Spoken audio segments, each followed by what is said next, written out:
Can I have a motion to call the meeting to order? Moved by Commissioner Hassan, second by Commissioner Berkeley. All in favor? Motion passes 1, 2, 3, 4, 5, 7. Andy, you good? 7-0 with 2 absent. I'd like to ask everybody to please rise for the presentation of colors and the playing of the national anthem.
I'd like to thank the JROTC from Carver Vocational Technical High School. Apologize, but I don't have the students' names.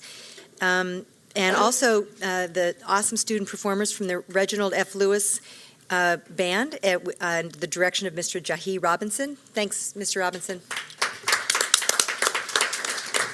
The student performers were Taylor Green, Rihanna Mason, Deja Coles, Brianna Jones, Joanna Santos, Cameron Balius, Timnadia Bradley, John Powell, Devontae Rogers, Dwight Jordan, Varion Berry, Alexander Lewis, Mark James, Demaya Smith, Angel Hill, Dijera Kuntz, Destiny Forrest, and Deshaun Bullock Brody. I'd now like to turn it over to Commissioner Frank to lead us in a moment of silence. I would like to take this time to recognize the passing of several city school employees. Each of these individuals was committed to supporting our students through their work. They will be remembered fondly by the greater City Schools community. Tonight, we send our deepest condolences to their friends and families. It's with deep regret we inform you of the passing of John Johnson, who served in City Schools for 20 years as a Lead 1 labor crew in our ground shop. Mr. Johnson departed on March 25th, 2019, and will be missed greatly by her family, friends, and City Schools. It's with deep regret we inform you that of the passing of Yvonne McLean, who served in City Schools for 23 years as an assistant transportation customer care. Ms. McLean unfortunately passed on March 25th, 2019, and will be missed greatly by her family, friends, and the City Schools family. It is with deep regret we inform you of the passing of Richard Segris, who served in City Schools for 5 years as a teacher. Mr. Segris unfortunately departed on March 29, 2019, and will be missed greatly by her family, friends, his family, friends, and City Schools. Please join us in a moment of silence.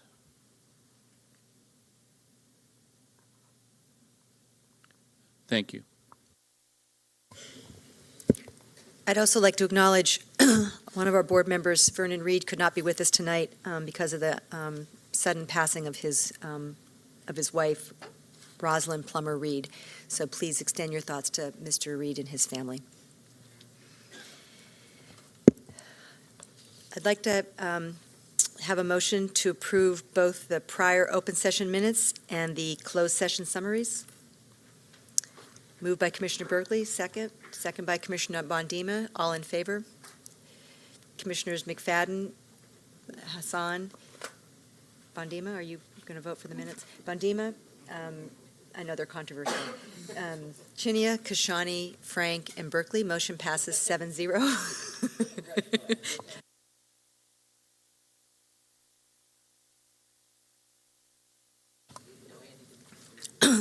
Because of the spring break, and the timing of the calendar, the committees have not, the Operations Policy and Teaching and Learning have not met since the last board meeting, but I would like to ask Commissioner Bondima to give us a brief update from the MABE Legislative Committee. Well, the MABE, basically, we haven't met since the last meeting. We will be meeting next Monday. It's the next meeting for May. And so I will be reporting the results of that meeting. Terrific. But Okay. I reported the last meeting for May. Okay, got it. Thank you very much. The only other, two things. I'm going to acknowledge a gift of $26,460 worth of We Speak for Ourselves books from author D. Watkins, culturally relevant materials that will help students discover the power of critical thinking and for students to build their own library, and a celebratory nacho party at a set of schools. These schools include the Baltimore Design School, Bergenthaler High School, National Academy Foundation, Baltimore School for the Arts, Patterson High School, Forest Park High School, Coppin Academy High School, Connections, a community-based arts school, Carver Vocational Technical High School, City Springs Elementary Middle School, Hollibird Academy, Banneker Blake Academy for the Arts and Sciences, Paul Lawrence Dunbar High School, Baltimore City College, and James McHenry Elementary Middle School. So we really appreciate the contributions from Mr. Watkins. We have one retirement to note. We'd like to acknowledge the service of people who have served for 30 years or more. And Michael Haney Began working with Baltimore City Public Schools on October 15th, 1979. It says she most recently served, I think Michael's a he. Michael's a he. I know Mike, yeah. Anyway. Let's just use that. He most recently, I just want to make sure, he most recently served as manager, treasury for fiscal management. Michael faithfully served the children of Baltimore City Public Schools for 39.5 years. So thank you, thank you, thank you.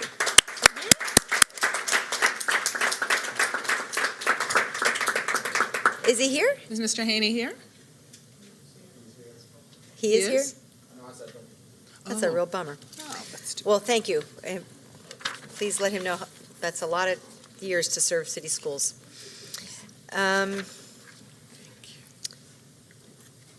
We have no appeals and hearings tonight to vote on, so I'd like to ask for a motion to approve the PEP agenda. Move approval. Moved by Commissioner Frank. Do I have a second? Second by Commissioner Chinia. All in favor? Commissioners McFadden, Hassan, Bondima, Chinia, Kashani, Frank, Berkeley. Motion passes 7-0. And with that, I'd like to turn it over to the CEO for her comments.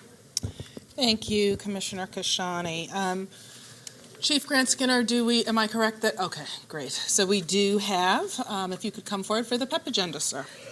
Excuse me. Good afternoon, Commissioners, and Dr. Santalese. We have one appointment this evening, and I believe she is here with us. Catherine Meath, currently elementary teacher at the Mount Washington School, is appointed Academic Content Liaison effective July 1st. Nice. Where is she? Ah.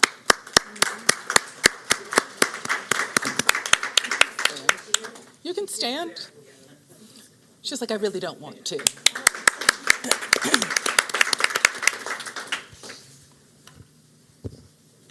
Great. Thank you very much, Chief Grant Skinner, and congratulations.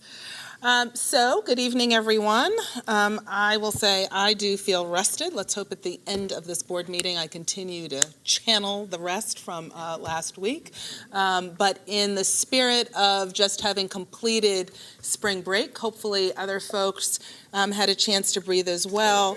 Just want to make sure that everyone's aware that on March 29th, the Maryland General Assembly passed and enacted the Community Control of School Calendars Act, which allows public school districts to basically set start and end dates each year for their schools. Effective July 1st, 2019, this bill directly repeals any restrictions on local control over academic calendars. City Schools was very much in favor of this legislation, and we are grateful to our state legislators for their support for district control over issues such as this. Now, for this year, in order to preserve necessary school readiness plans, we have had a flood both through the board office as well through the CEO's office of different kind of questions about what will happen this year. So tonight, I want to make sure that families and the community at large know that for this year, when we took a look at the timing of when that decision was made.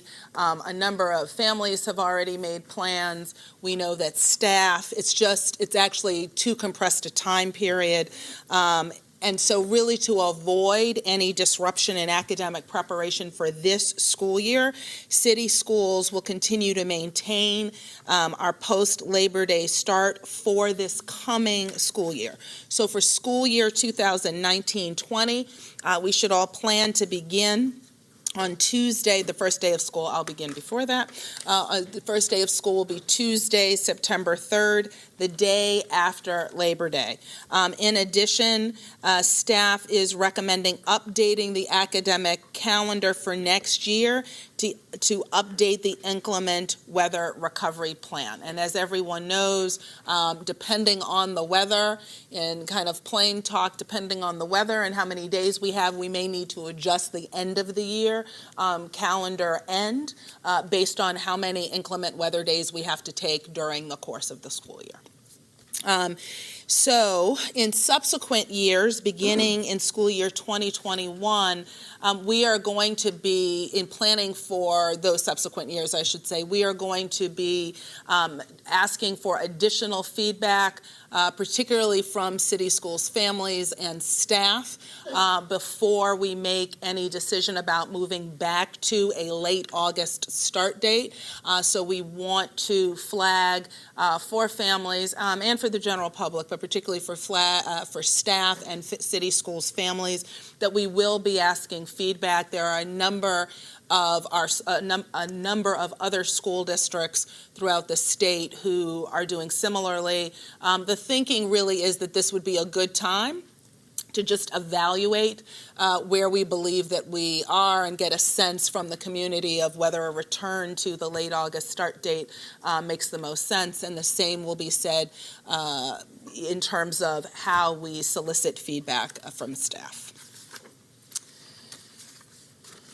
Last spring, I had the honor of meeting with a group of, if my memory is correct, about 5 or 7 African-American teachers in the district who I think very courageously asked for a meeting. And I only say courageously, not because I'm anybody special, but sometimes when you're in a classroom and you ask for a meeting with the head of a school system, it cannot necessarily be an easy thing to do. And so I say that last spring, courageously, I had the chance to meet with a group of African-American teachers who were contemplating leaving the district. And that conversation enabled me, I think, to really get a sense from the front lines, from just that small group experience, just how pertinent of an issue and a present issue. We knew it was an issue, but how important and immediate an issue it was that we needed to address as a school system. And fortunately for us, we were able to work in collaboration. We invited staff and community members really to participate in a new working group, and a group of African-American teachers throughout the district really formed a working group that was focused not only on the recruitment of Black teachers, which in and of itself is worthy of great reflection and, frankly, changes to how we do business, but also the retention of Black teachers. And so we know that this is an important issue, not only in city schools, but based on some of my own research and work nationally with Education Trust, this is basically a nationwide issue.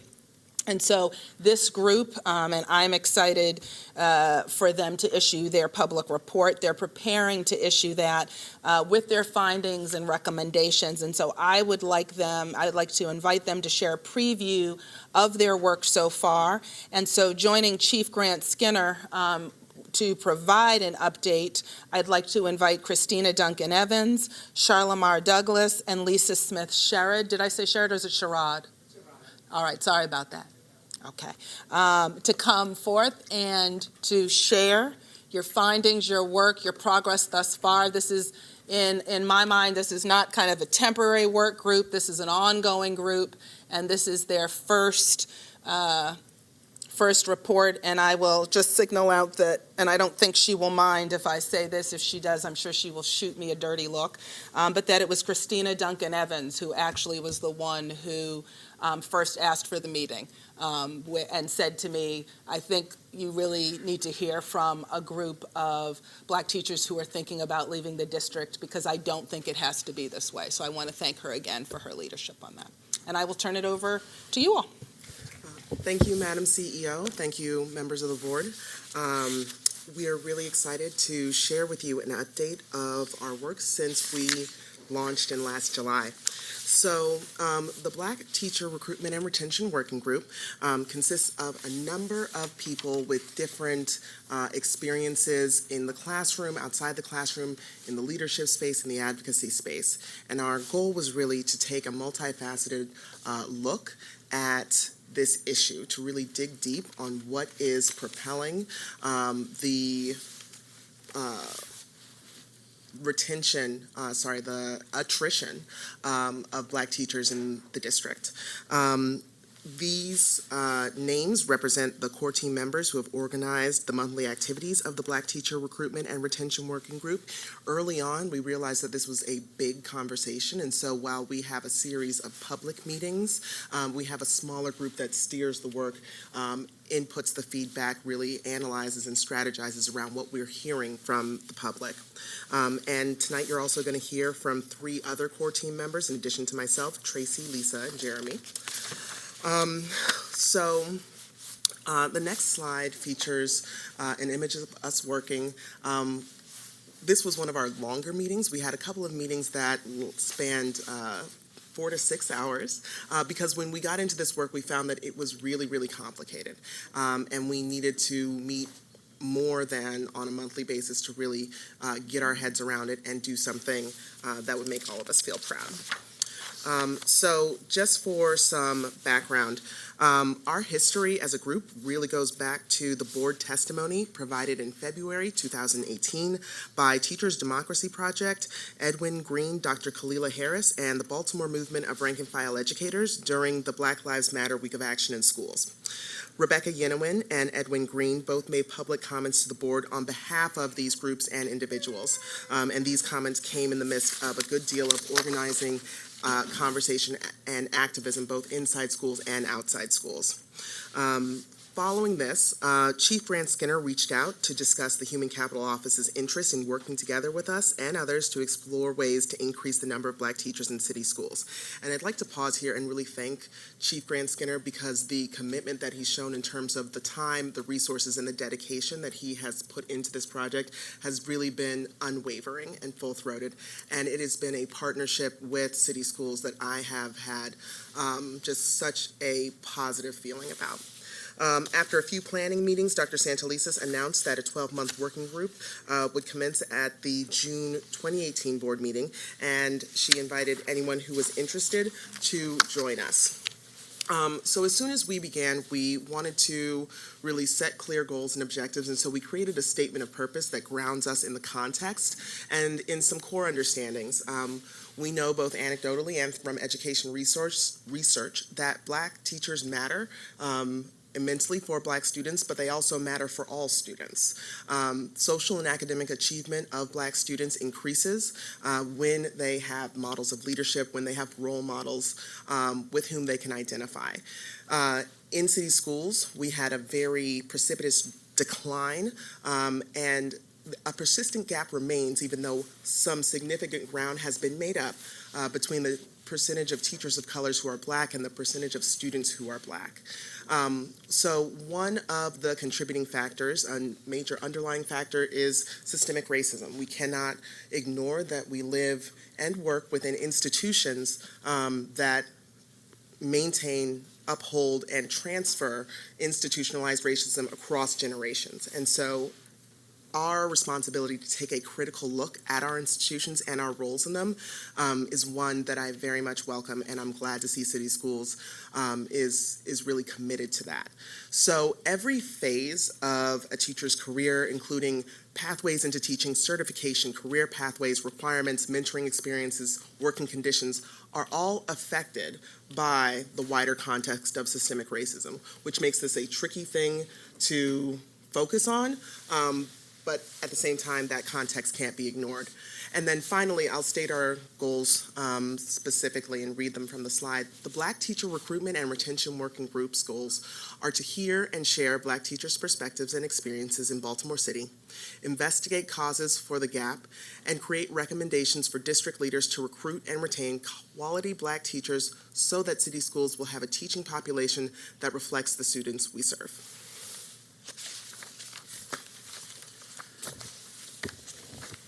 We wanted to share a bit of data here. I will say that the teaching and board members who serve on the Teaching and Learning Committee saw a bit more data back last September after the working group started meeting. And I just wanted to share a couple of these today. So Christina mentioned a precipitous drop. So I will say you see that here between 2003 and 2010. So the gray bar in each case represents the percentage of teachers who identified as Black or African American at each of these years, and the blue bar reflects the percentage of students who were Black.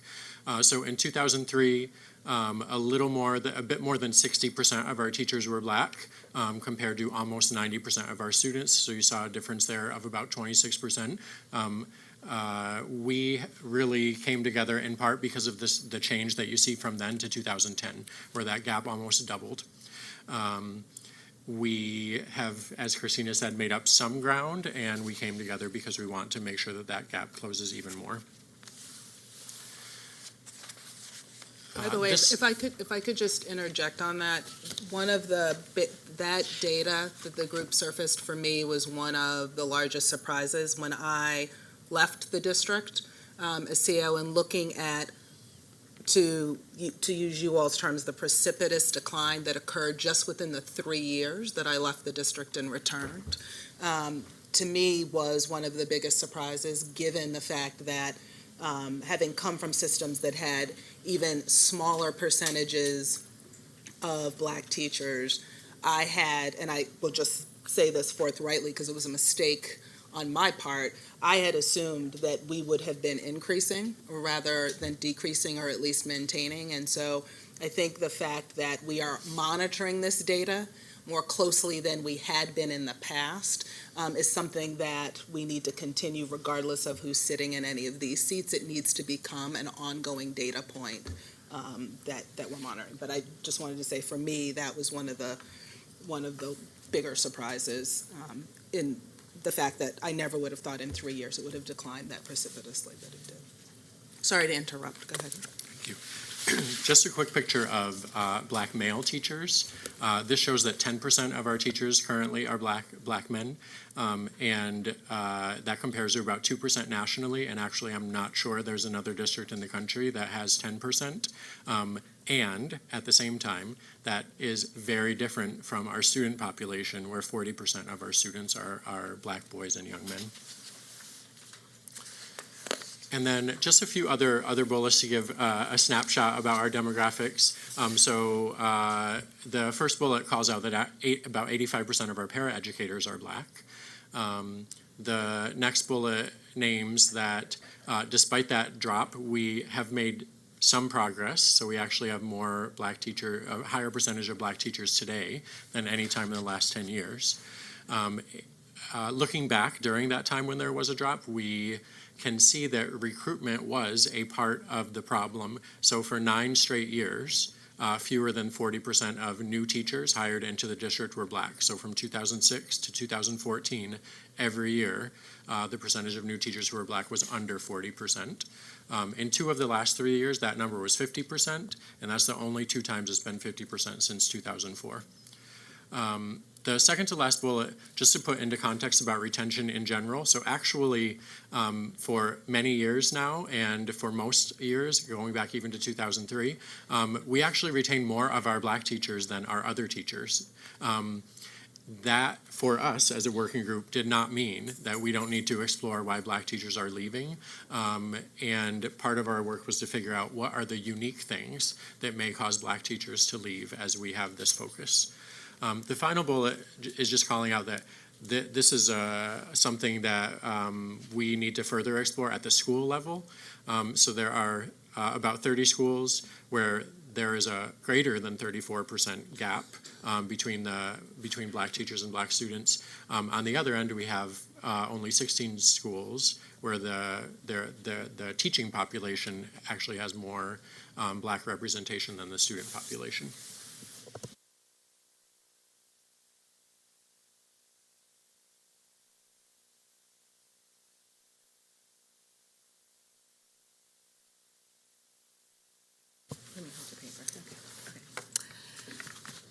So far, since last July, 250 individuals have engaged with the working group by attending at least one of our public meetings. These have been teachers, prospective teachers, other educators, advocates, partner organization, and other community meetings. Here's a picture of the public meetings we've held so far and the main topics we explored at each meeting. Lisa and Anthony from the school's office arranged us to hold our public meetings in different places throughout the city rather than holding them all here at the central office, which allowed us to just see how vast, one, the city is. Places that you don't think are the city is the city. So, yeah. In addition to other public meetings, the district hosted a special event featuring Dr. Ashley Griffin from Education Trust in November, where the panel also included 2018 School City Schools Teacher of the Year, LaQuisha Hall, and 2019 School Teacher of the Year finalist, Kyer Butts. There was a 1 year later Black Teachers Matter event in February hosted by Teachers Democracy Project. And just a few weeks ago, the working group hosted an online discussion as a part of the weekly Be More Ed Chat series hosted by 2017 City Schools Teacher of the Year, Justin Holbrook. We have 2 remaining public meetings on April 30th. We'll explore employee evaluations, including how principals are expected to support and retain teachers, and that meeting will be at Violetville. On May 21st, we will revisit a couple of our other topics, particularly mentoring and the student-to-teacher pipeline. Anyone can attend these meetings, come to these meetings, and you don't need to have any background from any previous meetings in order to participate. The student and paraeducator pipelines, the work group has been broken into different task force, and one of our task force is looking at increasing the number of teachers through creating pipelines, and one of those pipelines is looking at our students and looking at creating a desire in Baltimore City School students to become teachers. And so one of our task force has looked at giving opportunities to students to increase ways for them to look at becoming teachers in the future through opportunities offered by MSDE and other colleges and universities in Maryland. Additionally, paraeducators, we've looked at opportunities for paraeducators to further their education as well as becoming teachers here in city schools. The other area we have focused on is teacher certification. We knew that teacher certification was a barrier for individuals interested in becoming teachers and for our own teachers who want to remain in the profession. During this course of these public meetings, we've had to think about the Kerwin Commission and the Maryland State Department of Education, who were also making some changes to the certification process. And so we had lots of discussions around that. We held 3 specific meetings about certification. So the working group has advocated to both Kerwin and MSDE, urging them to consider ways to base certification requirements on actual teacher practice and rely less on tests for which passage has no demonstrated connection to ability to teach effectively. And I also can just say that we are, some of us are meeting with MSDE this week just to get a more understanding of what the certification process that's being rolled out that hasn't gone into regulatory language yet, for us to see where there is alignment and concern, and particularly for our Black teachers.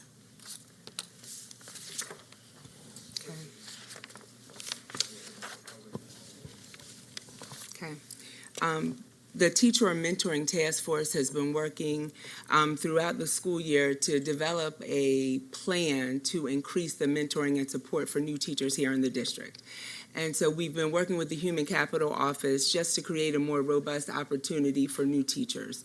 We found that teachers that are traditionally certified do not have the same support as teachers that come into the district through alternative certification programs. Our traditionally certified teachers do not have cohorts that they can count on and work with. And so we're looking at providing cohort models for these teachers that they can work with in their content areas. We have CTE teachers that feel like they are left alone, that they feel like they do not have support in their content areas. They might be coming into the district from outside careers, and they don't have any teaching experience, although they have expertise in their particular fields. And so we're looking at providing them mentoring and cohort models in order for them to have support. Also, we're looking at providing mentoring groups within our school. We're providing full-time mentors within our schools that have the highest teacher turnover and the lowest student achievement. And so that is something that the Human Capital Office has committed to working with the members of the mentoring task force to be able to provide to increase Black teacher retention and to meet the needs of our Black teachers. The other task force, the data and research, I'm going to say committee, which I was a part of and really excited about being a part of. It was a stretch for me to try to do data, like, you know, people talk about data in a particular way, and I wanted to talk about it in that way, but also to bring another lens to how we collect data. So one of the group's task forces decided to help the district develop new surveys for collecting information from teachers about their experiences with city schools. This included a survey of already exited teachers, an exit survey for future use, and a survey of all current teachers to capture factors that make teachers likely to stay and factors that make teachers likely to leave. In February and March 2019, we collected data from 3,669 of our 4,882 teachers, people who are in teacher roles. They completed the survey. And so now we have information that we can analyze, and we can see what the differences are in experience and factors, and we can disaggregate that data in different ways. And here I'd like to give Jeremy again another shout out.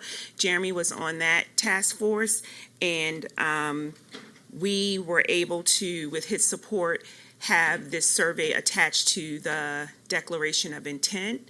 And so that ensured that more people would complete it than if it wasn't attached to anything. So we were able to get answers to questions that we had in the surveys that we are now going to be able to just really dig deeply into to see reasons why people stay and reasons why people leave, and then take that and do all kinds of wonderful things with it, and then in the future have some baseline data to look at so we can understand some trends. We hope that these very quick summaries give the board and the public a sense of the group's work over since last summer. And after our remaining meetings on April 30th and May 21st, we will be completing our report with recommendations to district leaders that we have named in our statement of purpose and the group's anticipated deliverables. Please hold the date of June 18th from 5:30 to 7:30 right here in this boardroom for a report to recognize the contributions of the Black Teacher Recruitment and Retention Work Group. Thank you. Thank you all for that presentation, and I want to just commend the work of our CEO, of our Chief Human Capital Officer, Chief Grant Skinner, who I also pay attention to in the Twitter chats, the Wednesday B. I mean, it's a great opportunity, and when we think about innovative ways to engage our community, I think that is one. So I want to applaud Chief Grant Skinner for the work that you are leading. You're not just the tyrant at the helm, but you're also participating in the work. So I applaud you for that. I also want to applaud our district and the work that you all are doing. In my work that I do throughout the state and the circles that I am in nationally, there isn't really work happening like this in districts like ours. So hopefully we'll be able to serve as a model for other school districts around the country because teacher recruitment and retention is an issue outside of Black teacher recruitment. And then when we layer on Black teachers also, it's an issue. So I just want to say thank you for being models and the leaders, not just for us figuring this out in Baltimore, but also throughout the rest of the country. I just want to say thank you. My question now is, do you all have data speaking to the differences or the difference between teachers of color passing the praxis, Black teachers particularly, and teachers that are not of color, teachers that are not Black, that are passing the praxis? What are those rates, and what potentially, I know you all are going to give these recommendations in a couple of months, but what potentially could be some strategies to kind of help with the praxis preparation for certification? I know you all were talking about, and this is news, about MSDE changing criteria for certification. Are there talks about this right now? I can say the inequity between those who pass the praxis and those who don't pass the praxis. So do you all have that information? Or could it be something that we talk about further within these recommendations? We do have that data. It's Urban Teachers, right, that's in our office in Human. Baltimore Teacher Residency, they presented that information at one of our public meetings regarding the numbers of people of color, and then more specifically Black teachers, and then non-people of color. I don't have those numbers off the top of my head, but we do have those, and we do know nationally that this is a challenge. And with what MSDE and Kerwin are proposing, so it's not just praxis, it's like they're changing the pathways to teaching. Teacher education. Yeah, the Teacher. pathways for teachers, so they're narrowing it so we don't have, like, I think we're going from 14 to like now 7 or 8. So that's kind of good for us. So, people know where they are and then where they can go. The test, making it clear to people that there are different tests. If you don't pass praxis, you can use your GRE scores, you can use your SAT scores, you can use your ACT scores, and a lot of people don't know that. So making that clear to people that those are scores at a certain level, that those are scores that will be acceptable for praxis. Praxis 1. Praxis 1. And then today at the state board meeting, I need to go back and listen to it, but Sarah and I were talking about that. It sounds like a 3.0 GPA will exempt a person from having to take the praxis. This is new. This is as of today's meeting with MSDE. So we're gonna go back and listen to it, and we don't know if that's for all or if that's just for alt. But if the praxis 1 is the basic praxis is the one where we have the challenge. The most challenge. And it's the area of math where people struggle. And while praxis is very much in the forefront of people's minds as a barrier to entry, it is in some ways, because it's created by ETS, out of our hands. I think we can also take a look at some barriers to advancement that are internal. So for instance, while there are certainly there are disparities in praxis achievement, there's also a set of disparities in our model teacher process. The cohort of teachers that finishes the model teacher process and the cohort of teachers that is approved as model teachers is both wider than the population as a whole. So you all are pulling together that also within your recommendations and results in June.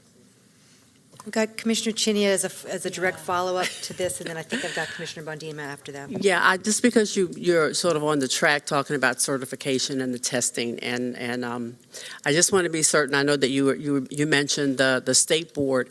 Maryland has 2 boards that deal with certification, and so I would also encourage you, the Professional Standards Teacher Education Board that meets the first Thursday of every month. I'm on that board. I represent MABE in our system. But please also look to see what's happening there. By 2025, most of what we're talking about will have changed completely. And so to the extent that we can begin to really advocate for the kinds of changes that you want now would be very important. Maryland is a state that imports almost 60% of our teachers. So I think it would be important to have your voices at both of those places. Commissioner Bondima? Thank you, and I really appreciate everything that you've done, and because it requires a lot of work, a lot of research, and it's very interesting. But I'm coming to you from a different angle, more of a K through 12 to higher education, and I want to share with you something that we need to look at. I'm looking at us growing our own, so this is another piece. And I don't know, some of you look so young, I don't know if maybe Commissioner Chenya might remember, we had a program at Morgan State University called Project Prime. Remember Project Prime? Programs to recruit and inspire minorities into education. And this was funded by DeWitt Wallace Reader's Digest. They have companies and organizations that have funding, and you're adding a lot of work to what you're already doing. I don't even know if you have someone who could take that task and look for grants, because they do have grants that will work, because it's a hard to hire, great need for teachers. And what we did and can do again, and they're doing it in other cities, we can go into the schools and start programs, clubs, organizations with some funding, and grow our own students to go into education. And out of that program, we turned out about 25 teachers who are still I can't say all are still in the system, but I think you might be familiar with that. We had programs in different schools, and those students had all-year programs, and we worked with them on everything. And I think that even though you're doing this great part on one side, we have to think about it on the other side. Grow our own teachers, and that way we can make sure that they're highly qualified to work with our students in Baltimore City, because I'm really disturbed about the fact that that percentage of teachers, African-American teachers, are working with that large percentage of African-American students. And I'm not just leaving this with you, I am saying to you that I would be willing to assist you in searching. It requires some research to find these companies and organizations who are invested, maybe the Gates Foundation, whatever, who's willing to put out their money. And Reader's Digest did this, DeWitt Wallace at one point. So that's another direction that we can work on. High school kids who are anxious to become teachers, and we do have some of those students like that. So I would encourage you to, go into your data, your research, and pull up and look, and I don't know who you can find to do that because it's extra work, but I would encourage you to do that. So we currently do have a member of our team that is working on that, and Western High School actually has a CTE program. They started with DeWitt Wallace. That is a Right. DeWitt Wallace Reader Digest program that moved into that direction. And That's so where it we'll came we'll continue to work with that, and if you don't mind, we'll reach out to you for some. Oh, yes, it was additional not only support. it was at several schools. It was at Patterson, it was at Mergenthaler, it was at different schools, and teachers were involved, students were involved, of course, the principal. But I think that would be a wonderful addition to the hard work that you're doing.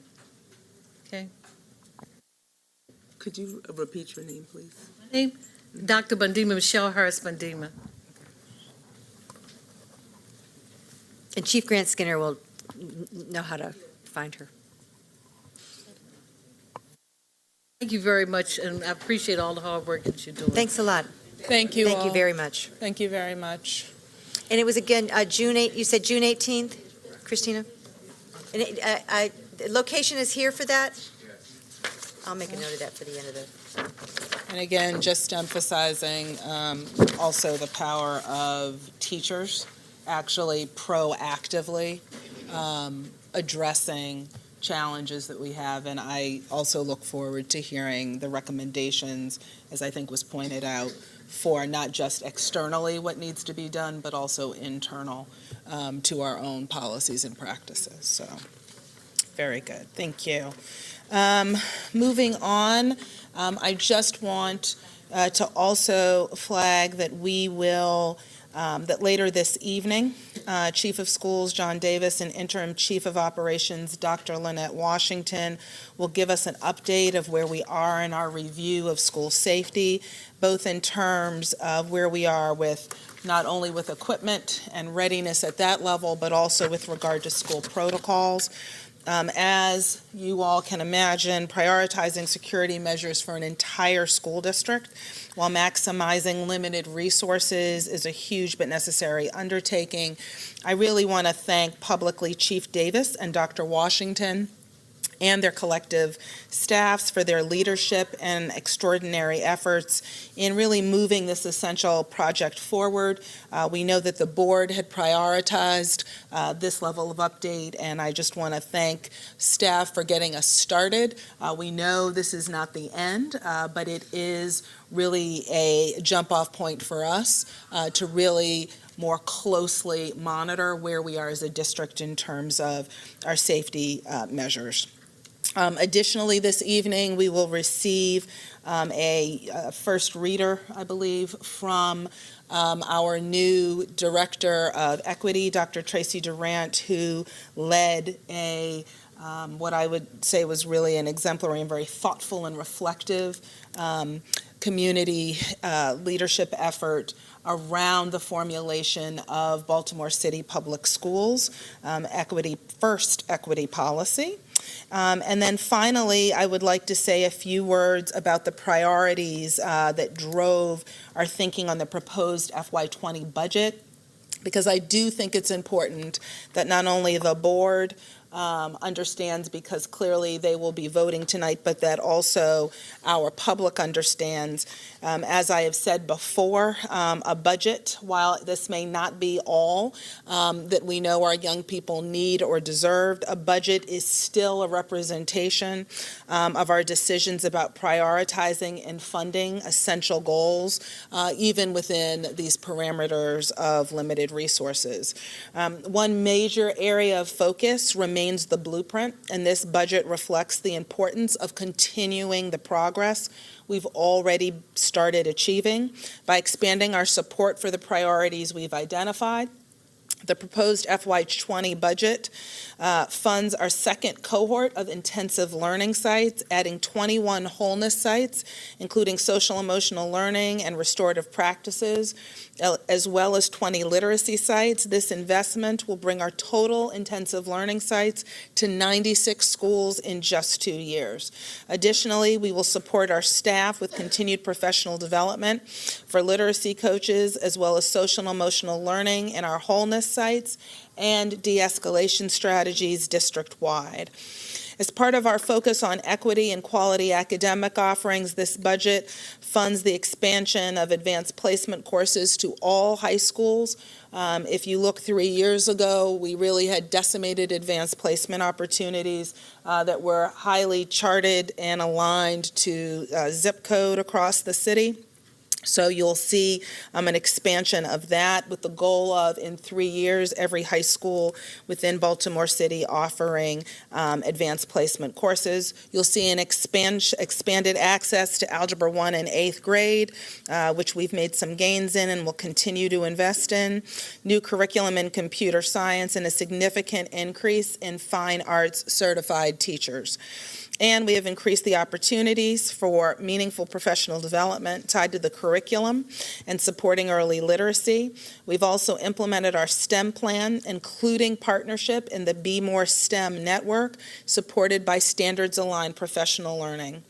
Finally, reflecting our emphasis on connecting our schools, students, and family, we have combined the offices of family community engagement, communication, and enrollment into a new office of communications and community engagement under the leadership of Chief Tina Highcupboard to better reflect the critical role that families and communities play in the success of our schools and students. These are just a few of our strategies and initiatives funded in the proposed budget. Because an effective budget is more than an exercise, it's an accounting, it's also a roadmap for investment. And it should align, and this does align with the priorities of our plan to try to provide, or to work to provide, every student in Baltimore City with a quality education.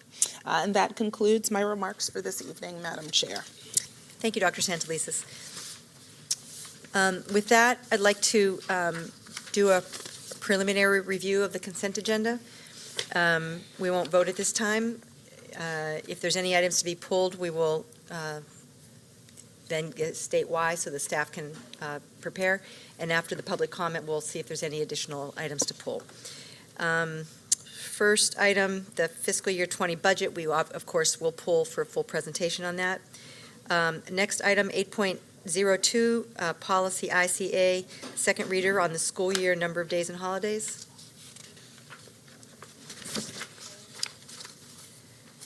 Under procurement, item 10.01, Franklin Covey client sales, leader in me.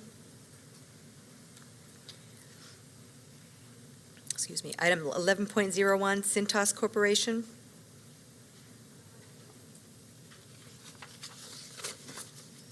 Item 13.01, JF Fisher Incorporated for HVAC at Thomas Jefferson Elementary Middle. And finally, item 18.01, I think I said that wrong, the other one was 13.01.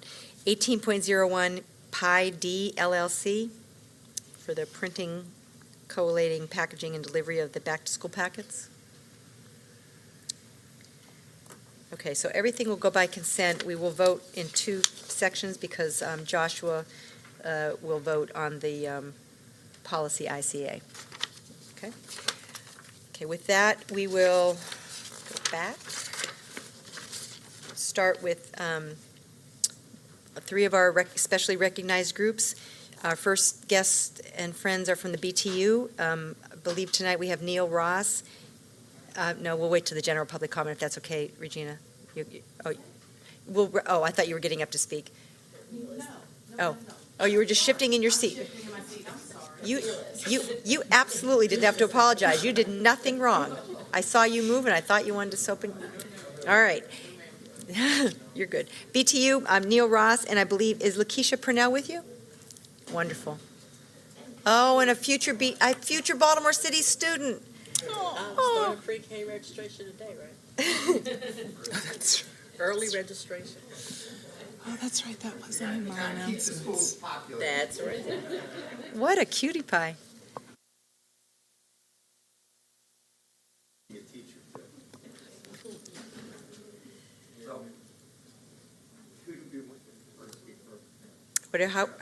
Whatever you please. Okay, well, I'd rather get this over with. So they sent me here today, but with the planned script, I guess they don't know, they don't trust me to, make something up on my own. But anyway, Madam Chair, Dr. Santelises, and members of the board. My name is Neil Ross, and I work for the Baltimore Teachers Union. Surprise, surprise.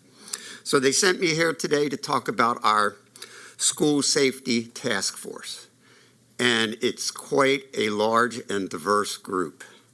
So the members of the BTU School Safety Task Force have spent 5 months meeting monthly, discussing and dissecting and developing measures to help strengthen the code of conduct, the school culture and climate, and creating templates for training for students, classroom educators, and other staff. We have taken the time to do this methodically to ensure that we get this right, so that measures are taken in place to dispense consequences for students who assault school employees, students who bully other students for their race, religion, sexual orientation, or any other factor. Consequences for students who bring weapons to schools and use them to inflict bodily harm. That we have policies in place to address the alarming incidences that have happened at school-related activities, such as athletic events, the proms, and things like that. Finally, our last meeting for this school year is May the 10th at our office. and I have a special invitation for the CEO. I was told, don't forget to read that part. So we invite you, and I would imagine anybody here is invited. Let's see, not labor relations, though. Thank you for your time. I always have time left over. Would you like to add something? No. No, her. No, Oh. dude, I know you're done. Oh, I don't want to add anything. I want to subtract. Now you're good. Any questions, comments? Commissioner Berkeley? So the meeting on. She always has a question. That's the meeting on May 10th. What time is it?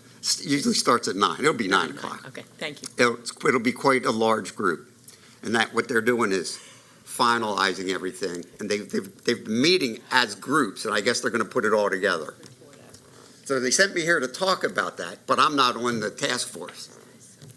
So, Commissioner Chinian? Mr. Ross, I'm on one of those yeah, groups. you are there. And I see you. that is the day that the groups are going to do their report outs. There you So go. Would you everyone like who to would come like here to. and talk? No, thank No, you. You she's did a good. great job. She's good. She got it. She's good. And I guess it's at the BTU headquarters. Yes. Great. Okay. Thank you. Thank you very much. Thank you. I And know. thank you for the invitation, Mr. Ross. You're welcome. You can, You're always invited. You know you can that. report back that you read what you were supposed to. I thought it was on video. It is. Okay. Everything you just said was captured for all of I eternity. hate being on video, but I guess I didn't have a choice. You are so funny. Our next guest is Ms. Billups from Special Education Citizens Advisory Committee, CCAC.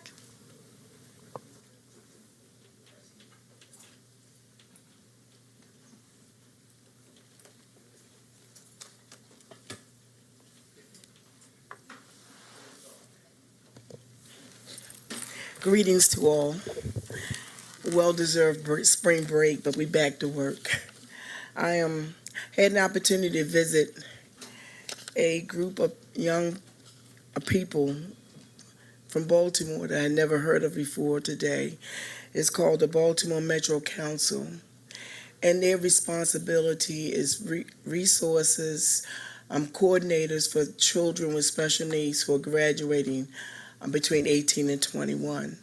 And they asked me to be part of their board, so I'm officially a part of it. I am so excited to say that these group of people are very passionate about those with disabilities. I felt it in the room. The atmosphere was very positive, and moving forward, since there have been a lot of changes in the state level, a way funding is going to be centered around children that's graduating at 21. So we have to look forward to working with them, and that we will secure the funding that's necessary for the children with special needs that are graduating between 18 and 21. I will give you more information about it as we move forward. My second Monday meeting, which will be May 13th, we will be having Jessica from Human Resources, I don't want to mess her name up, Papia. Also Shannon McIvers from Family and Community Engagement. We have Mr. Chip Woods from St. Peter's. That's an adult learning center where children who graduate and they find jobs for them in the community. It's located downtown Baltimore. If anybody interested, we'll be happy to have you at that meeting. Also, we have Ms. Charvette Barfield from Parents Place of Maryland, who has a wealth of resources for those who receive in special ed services or have a disability within the Maryland. Thank you. Questions for Ms. Billups? Thank you. Always a pleasure. And now we have several students from the Associated Student Congress of Baltimore City, and I don't want to get the names wrong. Maybe Joshua, you can help me. Kaisha Curtis, Tori Legaspi, and Bulade Odadoyan. Yep, you got it right.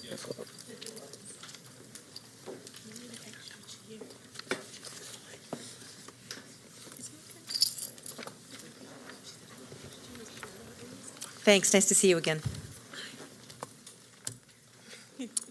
Good evening, Commissioners. My name is Omobolade Odedoyan, and this year I am serving as the Event and Fundraising Coordinator for the Associated Student Congress of Baltimore City. Hi, my name is Kasha Curtis, and I serve as the treasurer for ASCBC this year. Good evening. My name is Tori Legaspi. I serve as the president of ASCBC this year.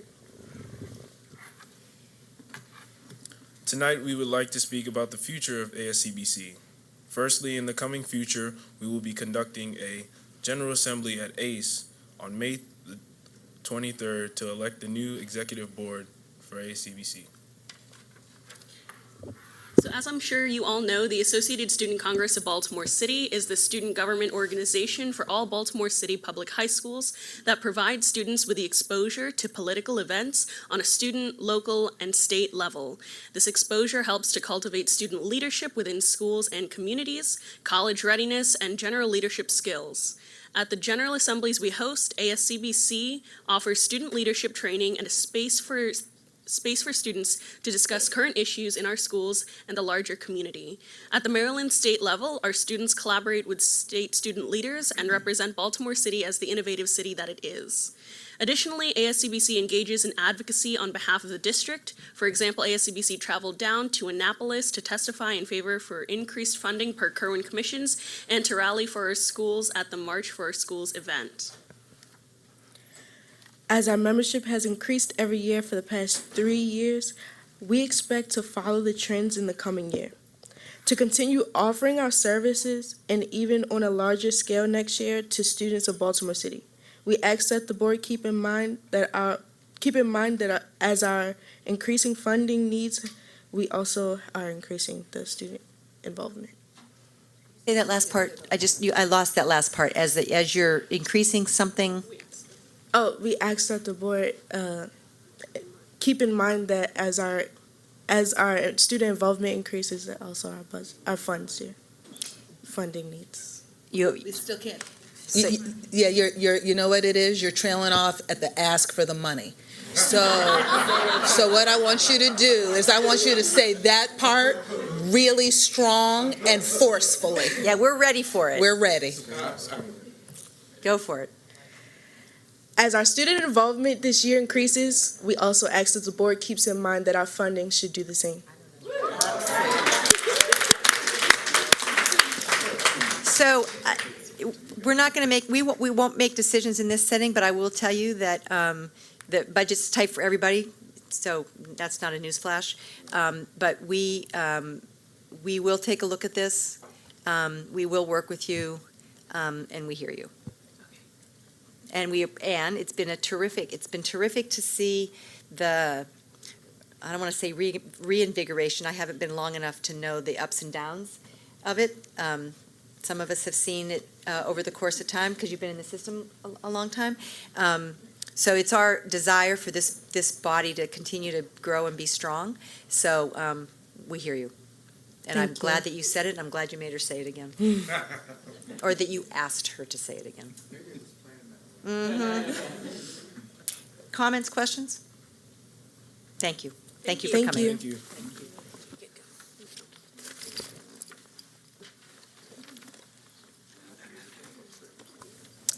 With that, we are going to turn to general public comment. As is generally our custom, when we have elected officials come, we ask them to speak first. So I'd like to invite Delegate Regina Boyce.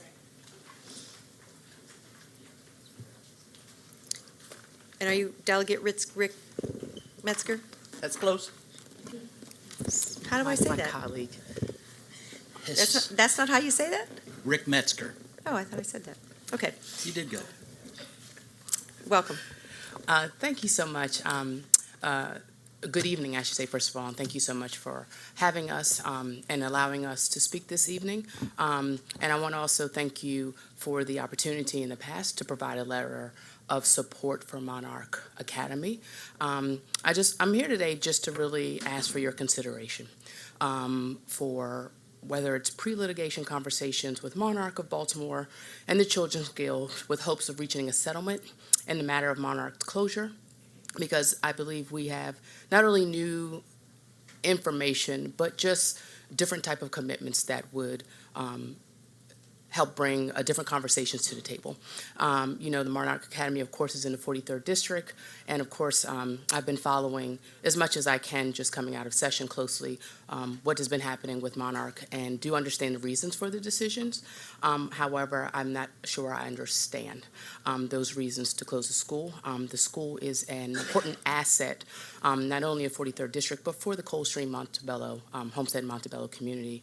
I have become aware of some new information regarding the evaluation of Monarch's charter school by Baltimore City School System, and through an objective and kind of a critical evaluation of the scoring system, it indicates that, charter schools may be scored differently than other public schools in the city. And this somehow, I want to be careful of my words because I am here respectfully, that maybe negatively not only impacts Monarch but other charter schools. And of course, as you know, the evaluation tool and its focus on the low park scores were the main drivers for the decision to close Monarch. And I just want to insert my piece in here. I am the director of an adult education program where folks come in and they're assessed, at very low levels when they come in. I don't want to say low levels, or at educational functioning levels that don't match, of course, their age or their experience. And as they come in and we give them their instructional hours, and as we give them the tools they need, of course, their assessments increase. But if you're 35 and you come in at a 4th and 6th grade educational functioning level, I can't expect you, in even an intensive program of 6 weeks, of 100 or plus hours, to be at a 12th grade educational functioning level. But what does happen is that they do increase. The longer they stay in the program, the longer they committed, they do increase. And I think in some of the cases, Monarch is an example of just that. A lot of individuals coming in at lower educational functioning levels, not necessarily on grade level, but also increasing. I just wanted to say that.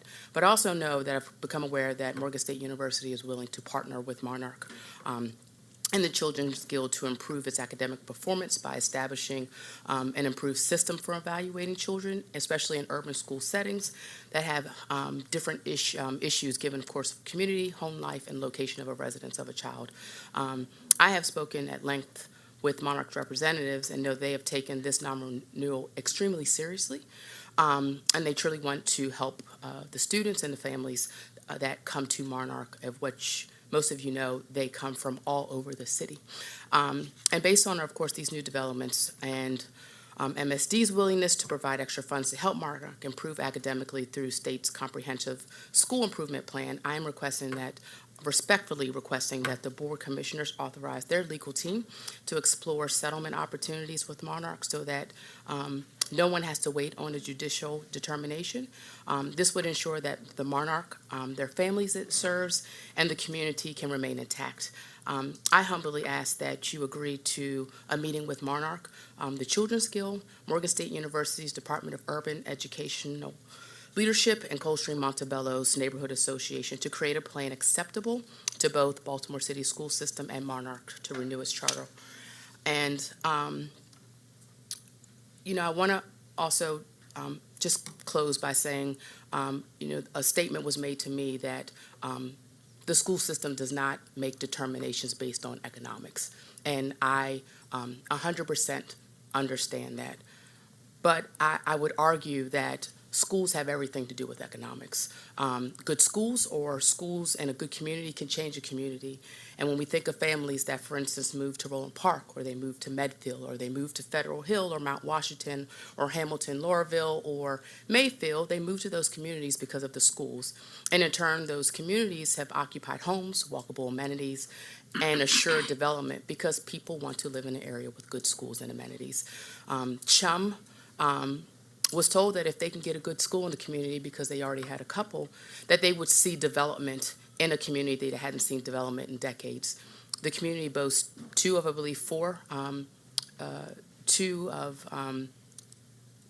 out of four four-star schools, and of course a charter school has become a destination for many families across the city that are looking for an educational opportunity. And I asked, what happens to those students now that they cannot attend Monarch after its closure. Those that were bused every day to school, that's economics. What happens to the development of affordable rehab homes in Chum area for families to move into? A project Monarch has begun and wants to continue. One house was already sold in Chum. Those are economics. What happens to, as I mentioned before, the school system, if they have to close, there's an over $1 million investment that was made in a rehabbed industrial building that will now be closed, and closed in a community that, again, has been struggling. That is economics. The community school model, for me, is not just something in name, but a place where a school serves not only its students and families internally and within the walls of the school, but outside of the walls of the school. That means that they are willing to work on assuring that barriers to education and educational attainment can be removed. And that model is community, the community surrounding the school, not just the communities in the school. That's economics. And then I finally just want to say, what happens when all of this goes away? And there isn't an opportunity for development and growth of a community that has been waiting for well too long. It's economics. And all this leads back to the fact that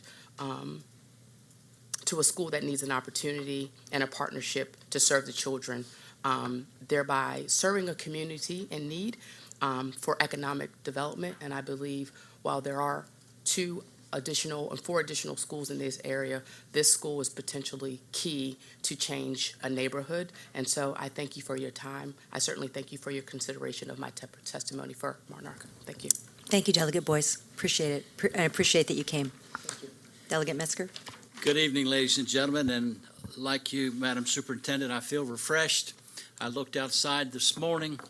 I looked in the mirror and I said, I think I need to mow the lawn, so I got the razor out and shaved. So I feel refreshed. So my colleague here is Regina. I hope you have heard her heart this evening as I come on support of Monarch Academy. I have some constituents that are very involved with Monarch. An analyst on the process of Baltimore City Public School System utilized a decision not to renew Monarch Academy was conducted using publicly available data and data provided by the Baltimore City Public School System and Monarch Academy.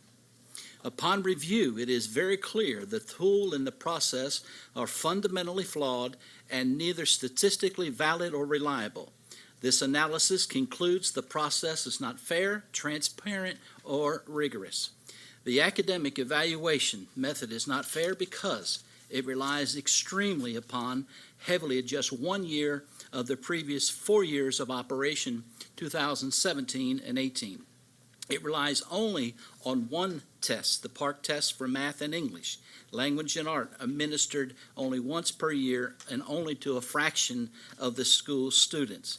It relies completely on a percentile rank comparison of PARCC's assessments.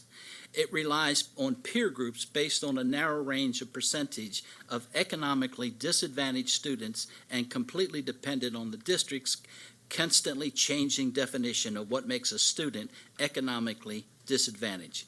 It ignores the state of Maryland's own evaluation system, the STAR system, which awards all public and charter schools between 1 and 5 stars in comparison of schools statewide. By the way, just to slip in, I voted for the Kerwin. I was one of the very few on the other side of the aisle that voted for the Kerwin Commission. The academic success evaluation method is not transparent because the formula for how the district includes does not include the school's charter comparison, the list of its members, and school's comparison group, which entitled the Basics of Academic Analysis. The reasoning for the specific range of economically disadvantaged bands created by the district to create peer group is not presented in the report or available. The definition of economically disadvantaged that district used to create the comparison group is not presented in the report or nor any publicly available report. Also, the definition appears to change over time. The academic success section contains several assessment points, but it does not say what each carries and how many points that school would need. developing or not effective to achieve the renewed recommendation in the district's own model. Monarch has achieved developing multiple categories.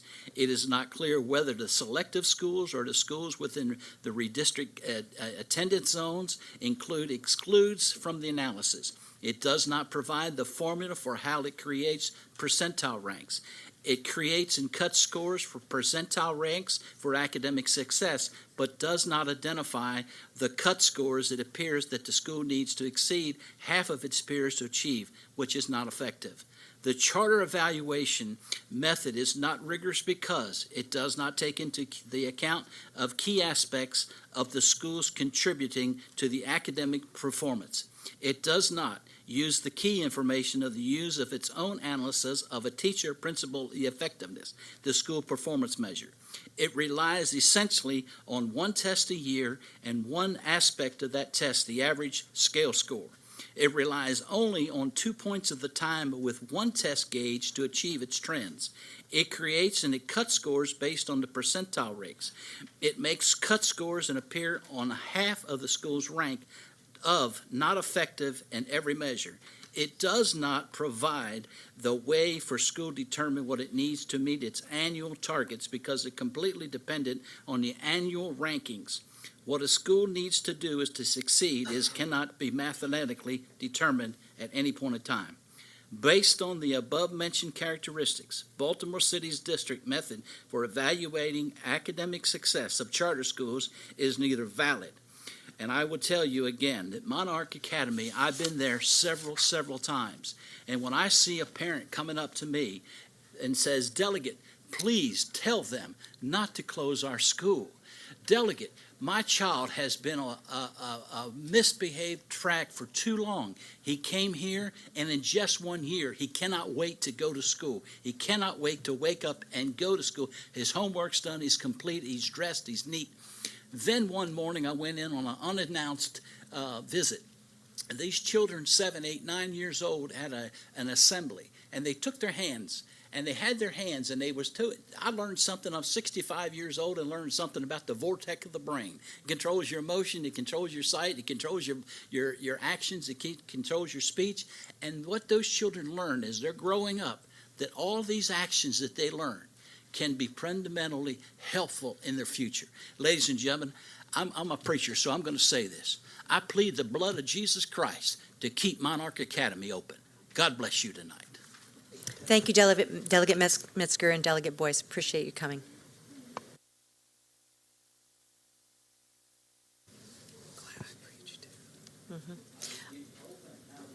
Our next guest is Gregory Gann.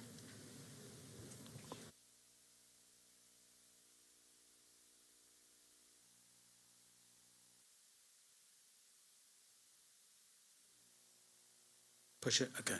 I'm a board member of Monarch Academy, and the last time I was here was on the infamous night of January 8th when we got the vote not to be renewed. And we've taken that vote extremely seriously. And the delegate was referring to a report. We hired an outside consultant, a national specialist who looks at metrics and testing and evaluations of district as well as charter schools, really across the country, but to a large extent in this region. And you heard the delegate talk about those conclusions. But I will say that in that consultant's report, instead of being not effective, we were evaluated as being developing, effective, and even highly effective. And because of that, and that has been the backbone, if you will, or one source of our appeal to the state. We don't want to litigate this. We want to remain open. Our teachers are committed to the school, and our students, we've had very little attrition in the school, or folks who want to leave. And we know we're the largest charter in the city, and we have nearly 1,000 students who are, notwithstanding the fact that they've gotten word that our school is closing, and notwithstanding the fact that they're being instructed to meet with counselors to consult with what alternative schools they should go to, they don't want to meet because they don't want to see this school close. So in addition to that report and our taking this as seriously as we have, I also want you to know that we were, since that January 8th vote, or the evening of that vote, we've also learned that we've been selected as a comprehensive school improvement target by the Maryland State Department of Education. And we would receive assistance through the University of Maryland system to improve academics over a 3-year period of time. And in addition to that, Dr. Wilson, the president of Morgan State University, and other leadership there has toured our school and is willing to forge a partnership with our school to collectively increase and work on our academics and increase our performance. So the gist of it is that I don't even know how many of you who sit on this board are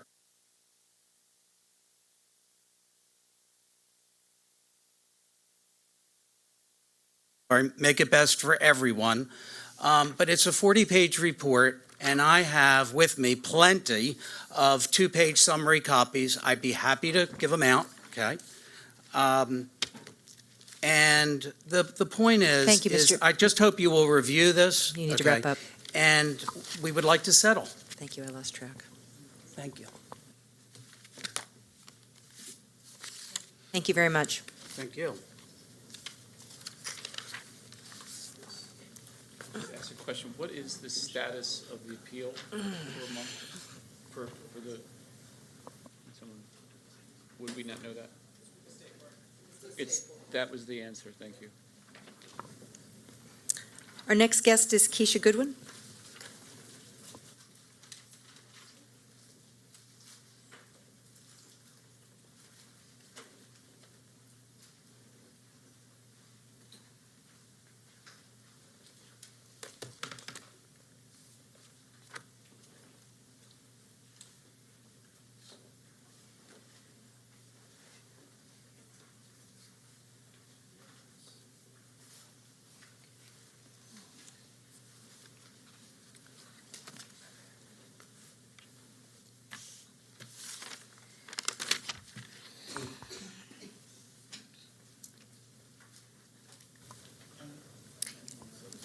Excuse me?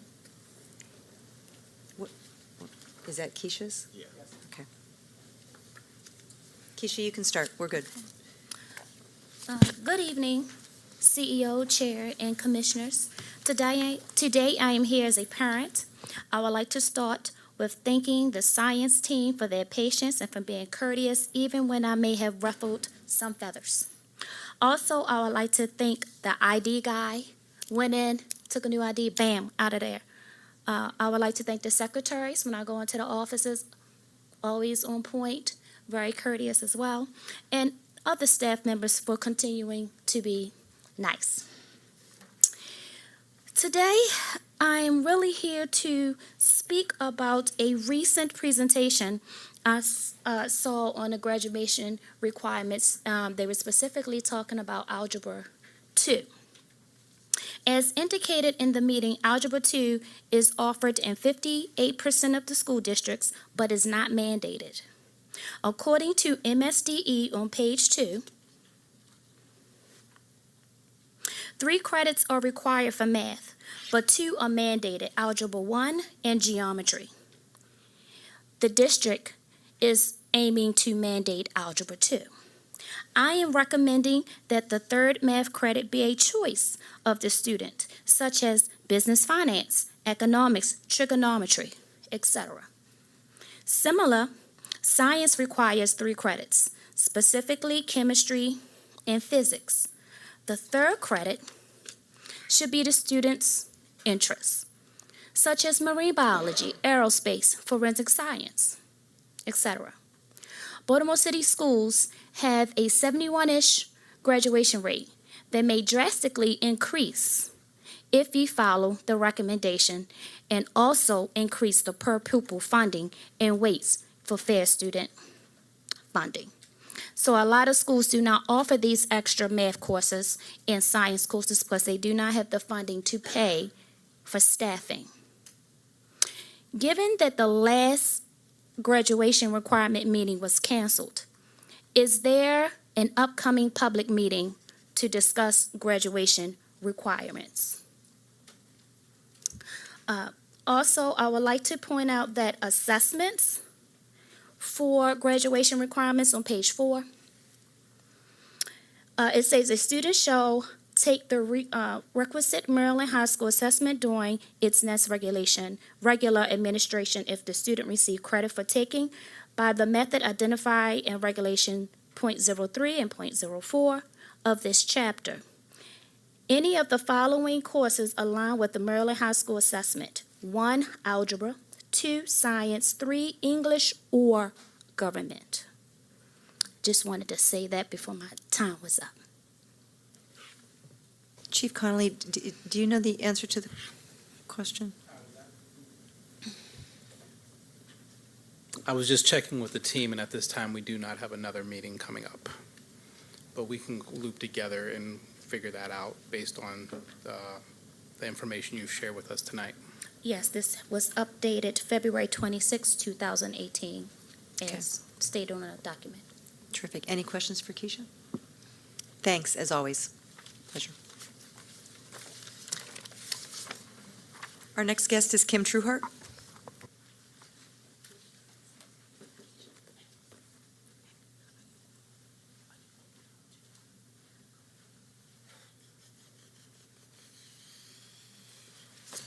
Three minutes is not enough. I love this time of year. This is budget season. Okay. And my first comment is Baltimore City has not committed enough in its preliminary budget to Baltimore City Public Schools. As I read it, it's flat from this year to next year, and $278 million in contribution from the city is absolutely inadequate, okay? And so I will be demanding increases, and I hope all the citizens in Baltimore agree with me. Baltimore Police are again receiving the bulk of the funding in the city. It's approaching 50% of our budget, which is outrageous. The other glaring opportunity is that the current year budget, 2019, in Baltimore City has a $33 million surplus. Has the school board asked for any of that?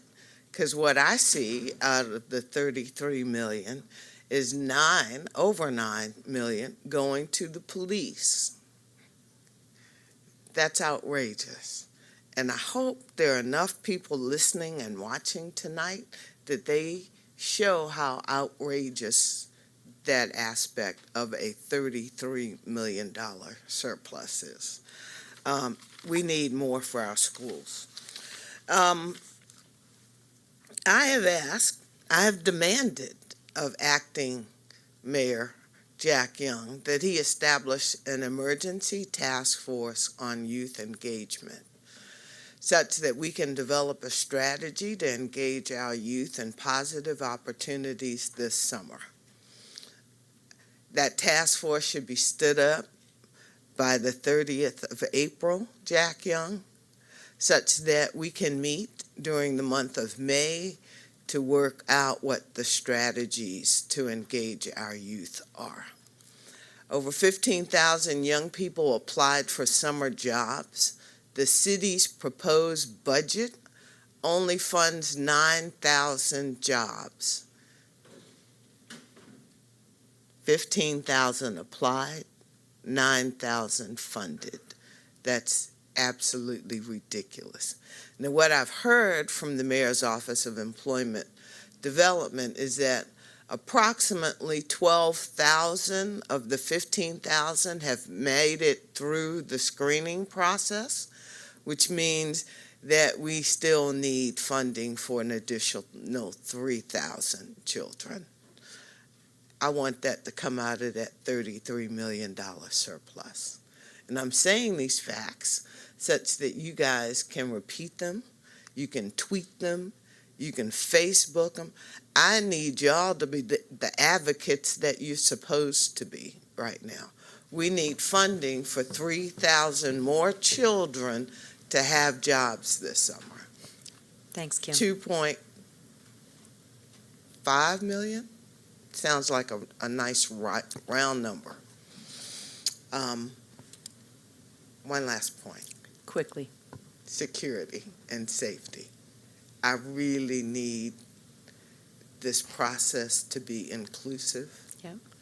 I think there are lots of people who want to participate in making our schools safe places, and I don't see any movement in the inclusive arena yet. You will. Thank you. Thank you. Thank you. Questions, comments?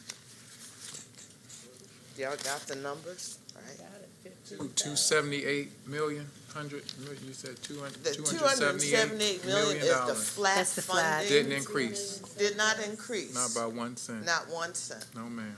And that makes no sense to me. I don't think so either. None whatsoever. We got to work on teaching. I need a math teacher at City Hall. Got one? So, cause, well, yeah, but we can bring one to City Hall during this time of year. Cause it's obvious they can't add. They don't understand math, but we're gonna help them. Can't you help them? I'm trying. Thank you. Seriously, thank you. Our next and final guest is Sierra Smith.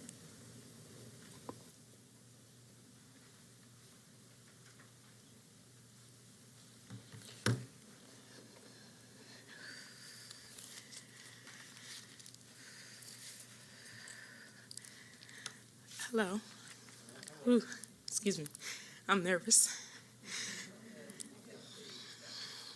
So, in these 3 minutes, I want to just let you know what's going on. So, a few years ago, I relocated my entire family from Baltimore County to Baltimore City when my children were drafted into a language immersion school here in Baltimore City. They've been attending that school ever since. And I apologize to them. Since being at the school, my children have been harassed. They have been interrogated by other parents. Excuse me, I'm sorry. They have an IEP. The IEP, nor the IEP plan, is being implemented. And my children are not safe at this school. Due to these following things, my child is failing. He is not failing because he's not capable of doing the work. He is failing because he doesn't have the support. I'm so sorry.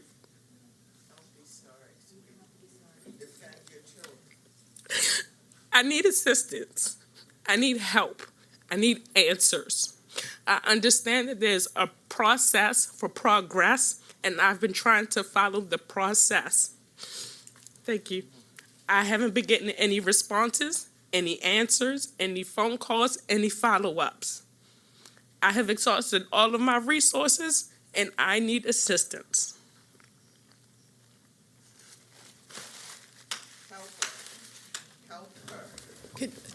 Go ahead. So, you know what, we're going to have, are you finished, though? I want to give you time to collect if there's something else you want to say. I can't even You go all through right? it. Okay. It's okay. So a couple things. One, we have our Executive Director of Special Education Services here, right, who's right behind you. And she is going to assist. Could you just briefly, and I don't want to make it too difficult, on you, and so it's okay if you don't want to do it now. But do you know have you just made your concerns known at the school level, or have you gone to the central level, or? I've been here. I have used the parents' response team. I have used the special education team. They know me by name. They know my child. Okay. I have filed a complaint on the Maryland website, and I have gotten no response. What I usually get when I come here, that's my 3 minutes. That's all right. Now But you're into our questioning Yeah, we time now, so questioned, you're good. okay. Okay. What I usually get when I come here is I give the problem, or I give my concern, and the concern is given back to the school for the school then to address me. I see. So right there it fails. Right there it fails. Yep. My child was chased down by a parent and forced to take pictures. The school did not notify me. Nobody told me but my child. And he's a boy, so he don't think it's bad because he didn't cry. So when I went to the school, because he's a volunteer, the guy that did it, he's still there. Okay, so there's a couple issues on this one. Oh, there's several. Yeah, there clearly are, but Yes. let's start here, and I do think that once we get into legal territory as well, we need a different tier of follow-up. So what I'm gonna ask for, I'm gonna ask, one, let's start here, but I'll ask for a report to me and to the chief of staff around what actually all the issues are and what the subsequent follow-up will be.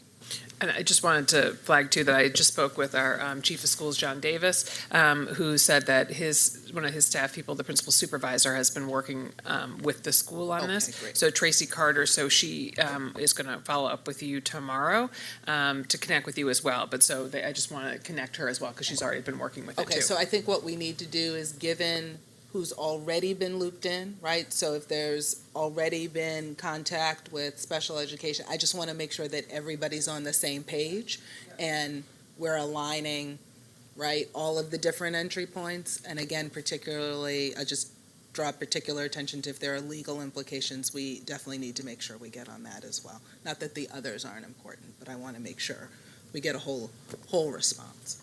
All right? We may have a Please. couple questions. Commissioner Frank? Yeah, this parent has come here tonight because she was unable to get a response at the levels at which she should get response. And so I would ask Dr. Santolisas, in addition to learning what the issues are and learning what the follow-up will be forward-looking, could you please look backward-looking and get a sense of what happened so that she found herself here tonight to make a case to you personally? Absolutely, Thank you. Commissioner Frank. My thought on that comment is that it's unlikely that this is isolated. So we need to understand the systemic. I saw it takes courage to come right? And we're not particularly scary, but this is kind of like when people have tried everything, we're usually at the end of the road. Mhm. So I think we want to look for some of the system. You really are good. We're not going to. You passed the hard part. You're good. No, seriously, I think we want to keep an eye out for some systemic issues too. Commissioner Bondima? I want to thank you for coming. I also want to say that our CEO will definitely, and the staff will definitely, don't go, that will definitely take care of all of this. But because you have presented to the board, I'm hoping that we will find out the results of this, because we're feeling as emotional as you are. So we would like to get information. I'm sure we will, but everything will be taken care of. Okay. Any other comments, questions? Again, thank you very much. Appreciate it. Thank you. Thank you. Sorry, you had to come. My apologies.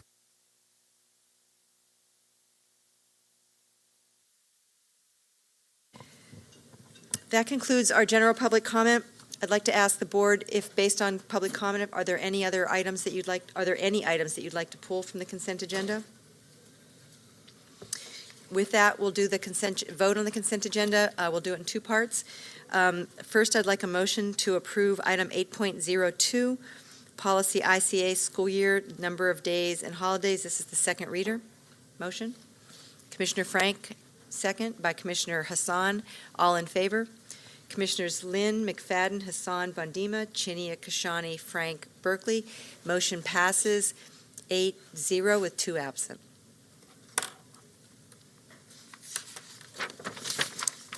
Now I'd like to have a motion to vote on the remaining items on the consent agenda, all of which are procurement items. Items 10.01, 11.01, 13.01, and 18.01. Moved by Commissioner Chinia, second by Commissioner Bondima. All in favor? Commissioners McFadden, Hassan, Bondima, Chinia, Kashani, Frank, Berkeley. Motion passes 7-0 with 2 absent.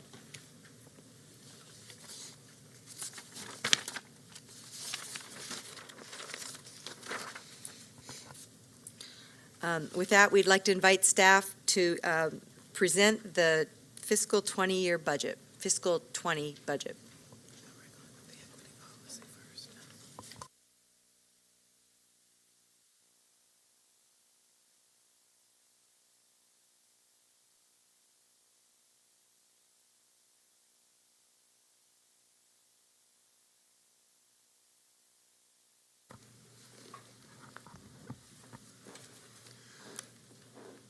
Good evening, John Walker, interim CFO. Hi, Jeremy Grenskinner, Chief Human Capital Officer. And we're here tonight to make a presentation and ask the board's approval for the fiscal year 20 operating budget for Baltimore City Schools. A lot of this presentation is a lot the same as it was the last time, so we're going to go through it relatively quickly. If there's anything that you would like us to stop, we're welcome to do that. The budget landscape, as we explained the last time, the old formula is still in place. Our revenue is flat from the prior year. Flat's not good, but flat's better than less. So our expenses continue to increase, our salaries increase, our contractual services increase, and our revenue is staying flat. So that puts us in a position where we have some real challenges in getting our budget balanced.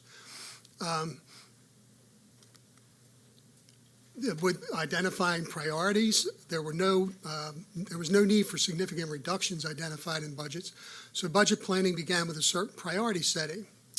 We had school-based vision meetings that we held throughout the schools, and then we had a district-level meeting series, an online survey, to solicit responses. This is a little slide about Kerwin. We went through it the next time. These are some of the funds that are potentially available as a result of the legislation that was passed. That legislation has still not been signed by the governor, and we are still trying to figure out exactly what it means and how we'll be able to use the funding that we've received. So the budget that we are presenting tonight has a placeholder in our fund balance that is higher than we anticipate it will be in the end. However, we want to make sure that we present you with a balanced budget, and we will be coming back to you at some point in time once we've been able to sort out the legislation to request a supplemental appropriation which would allocate those additional funds. This next section is a little bit about allocating resources to improve student outcomes. This is the vision of the blueprint, as we had talked, leadership, literacy, and student wholeness. These are the key actions for implementation of student wholeness in fiscal year 2019-20, with 21 new intensive learning sites, 21 new student wholeness specialists. There'll be at least one social worker for every school, and professional learning and restorative practice, de-escalation strategies, integrating social and emotional learning within classrooms. For literacy implementation for 2019 and 20, we have 20 new intensive learning sites, 20 new literacy coaches, and professional learning on English language arts curriculum, and steps towards the adoption of a new English curriculum for grades 9 to 12. For implementation 2019-20 in leadership, the key actions in this budget are a continued investment in the New Teacher Institute and extra support for new teachers in high-need schools, district office fellowship program, and a focus on recruiting and retaining Black teachers, as you saw the presentation earlier. This next session we go through real quick. Well, we went out this year and we tried to go to the community prior to the formulation of the budget to get their ideas of what their priorities were. And this is a slide that just shows the top priorities and some sample key actions that were taken into consideration as a result of those community budget meetings. The next part, we go into the financial section. We'll talk a little bit about revenue. As we know, our student-funded enrollment has been decreasing over the last several years, and in a state where both our state funding and our city funding is based on the number of students that we have, that can be problematic. Our total revenue allocation for fiscal year 2020 is general funds, our flexible funds of $1.162 billion, our special funds, which are primarily our restricted grants, Title I, Title II, IDEA, and then our enterprise funds of $55.3 million, which is our food and nutrition fund. This next slide just gives you a fiscal year 19 to fiscal year 20 comparison of our major revenue sources. And as you'll see, it's relatively flat, with the largest increase coming, as I said before, in the proposal to increase the amount that we take from fund balance from $15 million to $22 million. John, could you I just want to point out the decrease in federal revenue. It's federal general fund revenue, which is E-rate. Okay. And Right, the E-rate is actually going down. Okay, great, thanks. This next slide just gives you the funding formula for the state, and it just gives you, this is all the categories of the state funding formula. The two I'll point out are the ones in green are the ones that are the result of the 3-year Bridge to Kerwin funding that we have received. This is the third year of that legislation. So that's the dollars that we've received for that. And then the one in yellow is the hold harmless amount. Technically, under the state funding formula, the district would have gotten less state money in fiscal year 20 than it got in fiscal year 19 because of our declining funded enrollment. However, the governor put $11 million back into the budget to hold us harmless and to hold us flat from fiscal year 2019 to 2020, so we wouldn't have to face a declining revenue in state funds. The special fund summary, as you can see, it's $105 million for fiscal year 20, and these are some of the major grants that are included in the special funds. Excuse me, John. Commissioner McFadden? Quick question about the hold harmless adjustment. So how does the hold harmless adjustment impact potential Kerwin money that we would receive? It won't, because this hold harmless was given to us prior to the potential Kerwin money that we will receive, and it's hold harmless in the old Thornton funding formula. So as a new funding formula comes into place, with Kerwin, it'd be a whole new funding formula, and it would be a whole different set of rules. Thank you. This just gives you a little breakdown of the Title I summary from fiscal year 16 to 20, and you'll see in fiscal year 20, the estimate is for approximately $55 million in total Title I allocations, with approximately $31 million of that going to 112 schools. The other revenue sources, as I said, are our enterprise fund, which is our food and nutrition fund, and our contribution from fund balance. Now we go to the allocations or the appropriations in the budget for fiscal year 2020. The general fund is the one that we speak about the most because that's where our flexible dollars are. Our budget is $1.162 billion, with $780 million going directly to schools, and $382 million, which is centrally budgeted allocations, with the majority of that also going for school supports, and we'll see that in a later slide. Your pie charts. Thank you very much. You're welcome. This just gives you an idea of the school level process that was gone through in order for the development of the budgets. This is just a graphic that pretty much tells you how we went through the school level process, how schools got from the beginning to the end in the preparation of their school budgets. This is a little bit of a breakdown of the $780 million that goes directly to schools. $333 million goes through the Fair Student Funding Formula and is allocated based on that formula. $215 million is in what we call locked funds. That's for students with disabilities, for making sure every school has a principal, ELL teachers, and those sorts of things. And $138 million is allocated to charter schools, $76 million for unlocked students with disabilities, $15.7 million is allocated for our alternative option programs in schools, and we have another $2.4 million in targeted funds.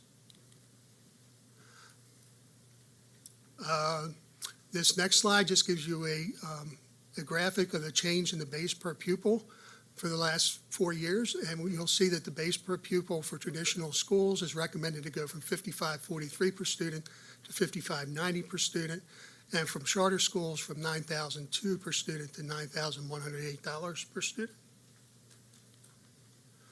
This next slide just gives you a breakdown of the district office and what their allocations were in 19 and what they are proposed in fiscal year 20.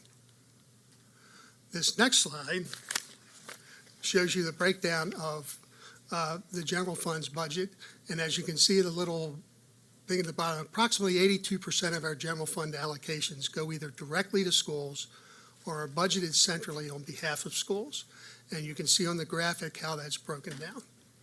And what you will see is our central office is actually only 7% of our general fund budget, which has been shown to be relatively low in the state of Maryland as a percentage of overall allocation. Could you just repeat that again, given that we have a communications outlet in this city that likes to communicate the direct opposite? Could you say that again, Mr. Walker?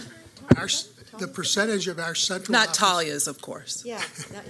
the percentage of our general fund budget that goes to administration has been shown to be one of the lowest ones or the lower ones in the state. So we don't spend a whole lot on central administration. I mean, I think we're pretty much in line with other districts.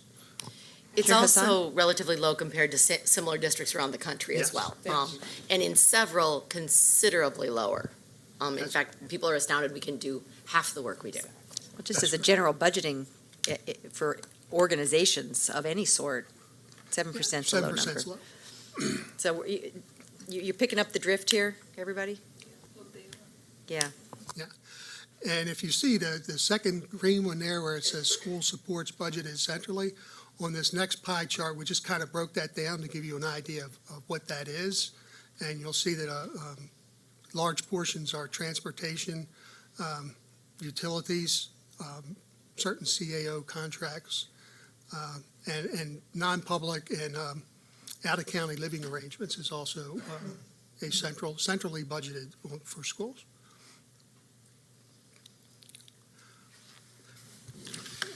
These next three slides are a review of what you saw a couple of weeks ago, so no new pie charts.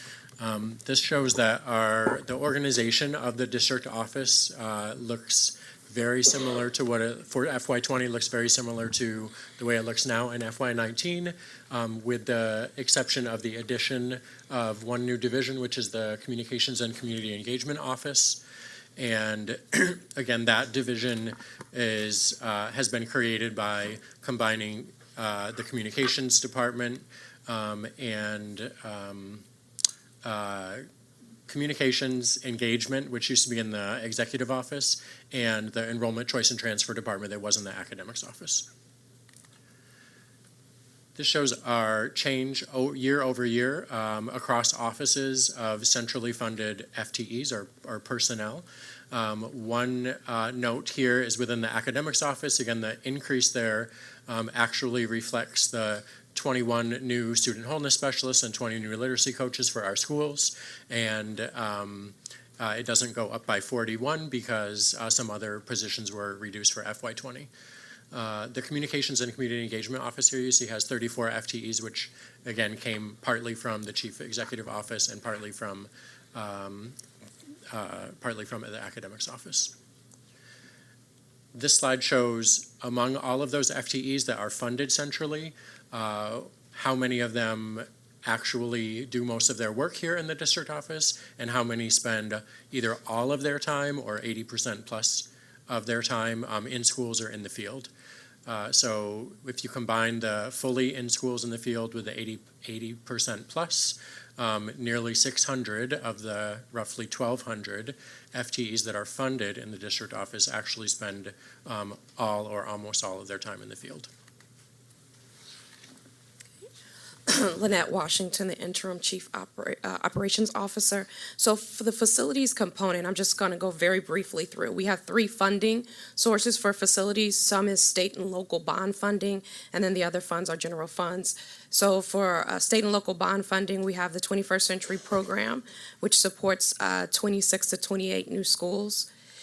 Then we have the general funds that supports our maintenance budget, and most of our strategic work around maintenance and how we have an additional $3 million commitment for maintenance over a 9-year period of time. We used various standards, and so one of them is the Association for Physical Plant Administration standards of how we are targeting our staffing and also our resources to reach particular goals.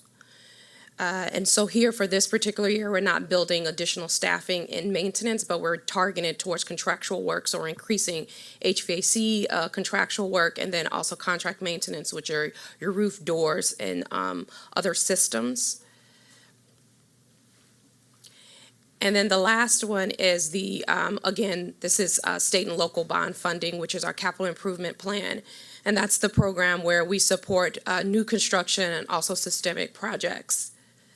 Our local funding is about $19 million. We've received $17 million over the last couple of years. For the last 2 years, we received $19 million. And so that's also to support our CIP program. And then lastly, we're receiving additional funding from the state to support various initiatives. So about $15 million are going towards heating and repairing systems. And so we can definitely provide transparency around that list of those 20 projects. Those are basic systemic repair projects that are about $1 million. And the timeline range from 6 months to 18-month completion.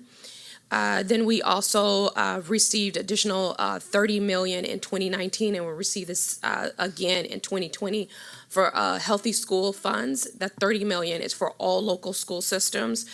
Any school system can get up to $15 million, and this is to support anything from doors, windows, anything that address safety in facilities. And then the last one is one that we'll talk about in a more detailed around the school safety funds. And for Baltimore City, we received about $1 million in 2019. There was $10 million that was given across the state to support school safety. I think that's it. Quickly, Dr. Washington, the slide before, the Healthy School Facility Fund grant,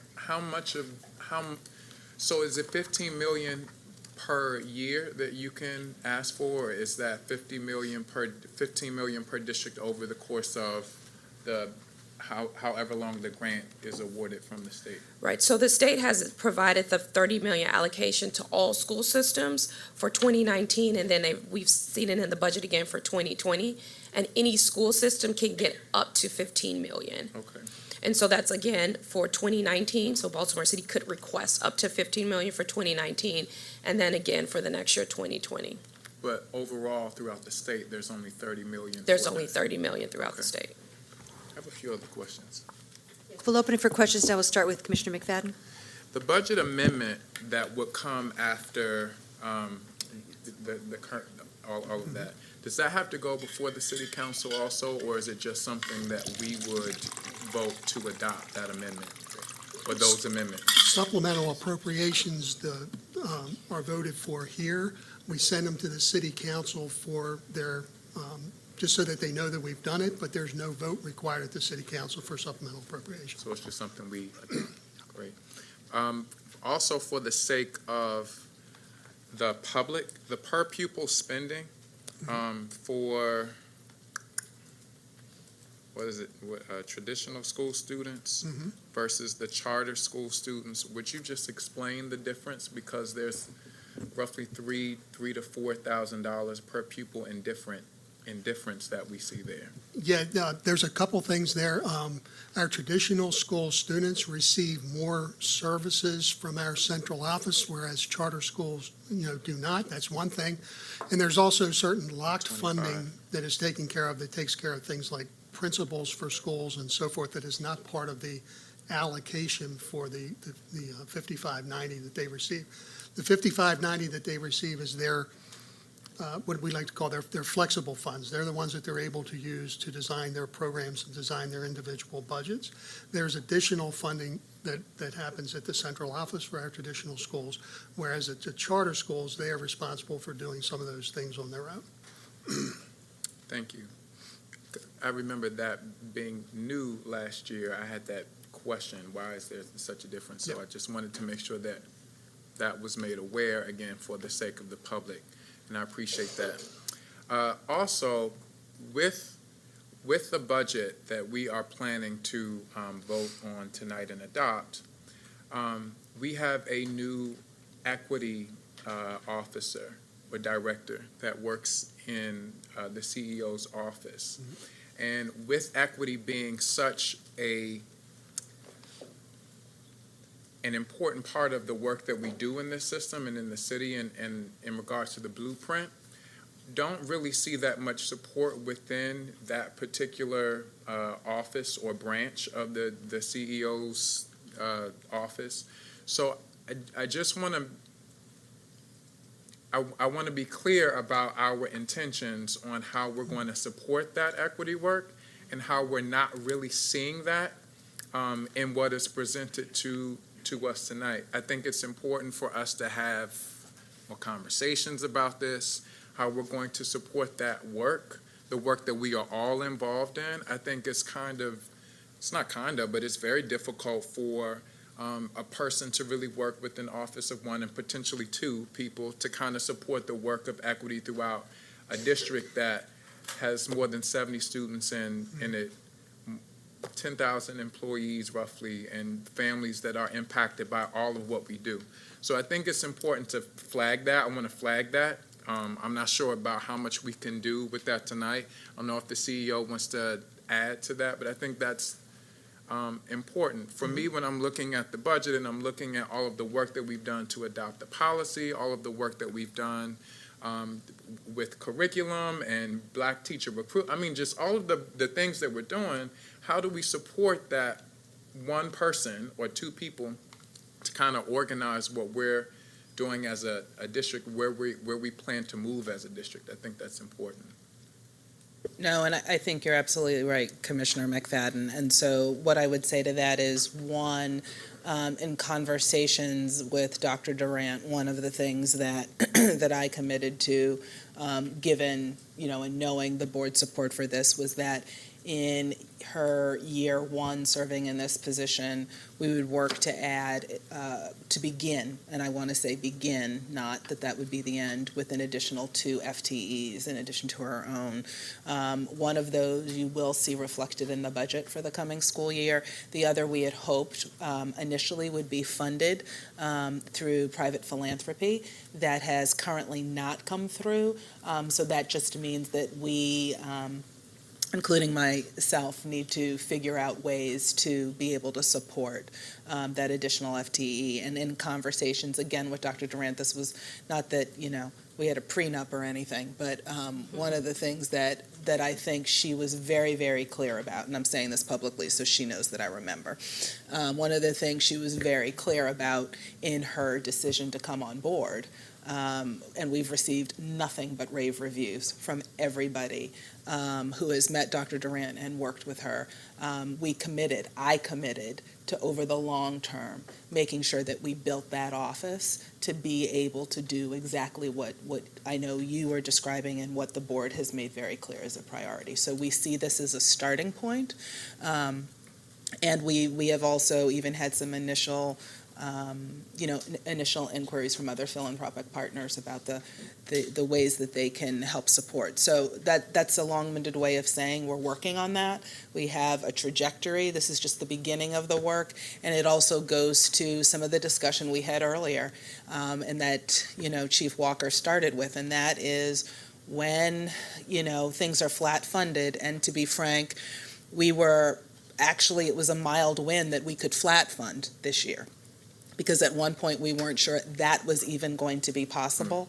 At some point, we have to be able to We have to be able to fund these other positions. And that's why I, even in a very, what my grandmother would call a cheeky way, made reference to, some of, frankly, the false narrative. And I know that that's a common piece, but, we could say it's a misrepresentation. We do not have a bloated central office. 80 to 85% of the people who work in this district work in support of schools and at a school level. Now, yes, are we working on more effective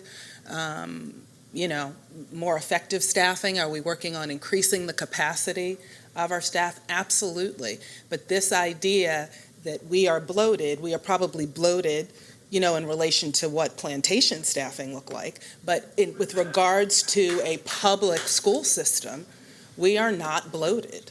And so I think part of what we're going to have to, continue to wrestle with advocates and supporters and everyone else is, my job is to make sure that we are still doing right by kids and we are still improving our practice. But to your point, we can't have a paltry equity office if we're saying that equity work is one of the primary things that we have prioritized as a district. So again, sorry for adding more cheekiness, but it is what it is. I appreciate that. And two, several commissioners have said this or stated it before. We don't have a development office or person within our district. And not to add additional work to anyone that's working in the district already, but I think that there are ways. A person who works in the nonprofit sector, perhaps we can get folks to write grants for specific things and give them a percentage of whatever. I mean, there are several ways to think about it, but I think that we do need to have someone kind of focused on looking at those philanthropic relationships and building them so that we can do what is best for children in the city. I think that's important. And then finally, fine arts. I saw the fine arts initiative money, and I asked about this before, and I didn't really get a clear answer about it. With what we're doing in the arts in our district and thinking about wholeness, student wholeness, and all of what that means, it's not really clear within the budget what is being allocated for fine arts outside of the initiative, the Fine Arts Initiative, whether it's coming from, academics, whether it's coming from several places. It's not clear for me to see in the budget where those resources are going at the school level. So that's something for me. I think I asked about that before and I didn't see it. I'm not going to hold up the budget because of it, but it is something that I'm very passionate about, actually seeing that and the transparency of how we're using money and the resources to kind of fund those wholeness supports and services and instruction for our students outside of what we see presented. Gotcha. I want to piggyback on that comment. Maybe Commissioner Hassan was going to say something too. I appreciate that comment, and I would say that this has come up a number of times with this board as structured now. The student wholeness work is it's essential. We're all about social emotional. There's no debate about the way we talk about it, but I'm really craving more comments, build out, inclusion of things like arts, athletics in the student wholeness section. I'm saying this because I'm looking straight at you, John, because you're the budget guy and you're taking notes, and that's lovely, but it's a larger comment. I spent all morning at three schools that share one campus, and they were working with volunteers and working with each other, and they were building raised flower beds and weeding and planting and clean. They were leading, right? This was a student wholeness activity at its best, right? And I think that I'm not saying I want to see school greening activities in the budget. That's not what I'm saying at all. I just think that our language around student wholeness, I would like to see us be a lot more intentional about beyond the social emotional. I think there was such a long time when we didn't.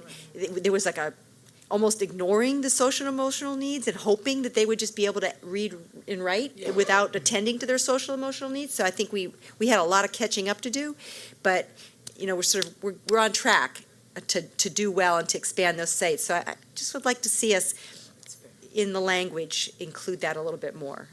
Well, and it was also part of the design of the blueprint to make sure that we were not only attending to students' social emotional needs, and there's been some push, and folks wanting us to talk about trauma more, and quite frankly, it really was, and the board was very supportive of this, an idea of also talking about the kind of enriching experiences young people to have versus everything being responding to some kind of deficit that they have, and the arts and athletics and other elements in the budget are part of that. And you have this So- amazing initiative going on. I've seen this reference a couple different times, not in here right now, but the work with Under Armour and the Ravens and the Inside Out initiative and the coaches. You have a stellar leader of your athletics department. I mean, and that's all about better connecting the coaches to the academic side of the house. That's like slam dunk, to borrow a sports metaphor, on how student wholeness could really be more inclusive of that kind of stuff, because it's just a different set of adults that, while we don't call them wholeness specialists or staffing the wholeness room, I would argue that that set of adults is as important. So it's more about the language than the budget. I have one other question. I tried to digest as best I could the numbers. And I don't think I fully have, but I don't have problems with them. There's just one thing that jumped off the page at me. And transportation has been kind of a vexing problem here for a long time, and it's been a hard cost center to control. But I noted on the detailed table, it's for what it's worth on page 49. In FY18, it was roughly $46 million. It went down in last year's adopted budget to roughly $40 million. And now it's back up to $49 million. What's driving that? Part of it is when we did the fiscal year 19 budget, we were negotiating our new transportation contracts, so we really didn't know what the cost was going to be, and we knew it at the time the budget went through. And I think we even said that we may have to come back for a supplemental at some point in time once those contracts had been negotiated. I think that was the biggest driver between 19 and 20, is we didn't know till after the 19 budget had been prepared what those contracts were actually going to cost us. And I guess on that, to Dr. Washington and to Allison, or do we anticipate that the Transportation Working Group, that some of the ideas and things coming out of that, do we anticipate, has there been something that's come out of that, maybe Ops has already looked at this, that we think might shine the light on some ways to control that budget or save some money in that budget? Because this is my 6th budget, and this is a kind of a thorn in our side always. So I think the working group didn't present a lot of recommendations for significant cost savings, but they provided recommendations on how we can provide more oversight and control the contracts. And so some of the information that we pulled from the working group actually was included within this new contract about mileage and a number of different things. Good, thanks. Just a lot of their recommendations were also about service improvements and quality of service to individuals, not as much about cost control. There was a lot about contracts, about enforcing the contracts, so that was helpful. But I will say that this is a cost that is difficult to control, not just for us, but for school districts across the country. It's one of the leading cost drivers for school districts, so we're not unique in this. It's been vexing, to say the least. Other comments, questions? Commissioner Hassan? So one of the greatest things in the world is when your colleagues say what you need to say, so you don't have to keep beating the same drum. So thank you all for all of that. Thanks for the really hard work that you all have put in, the conscientiousness with which this was approached from the leadership level.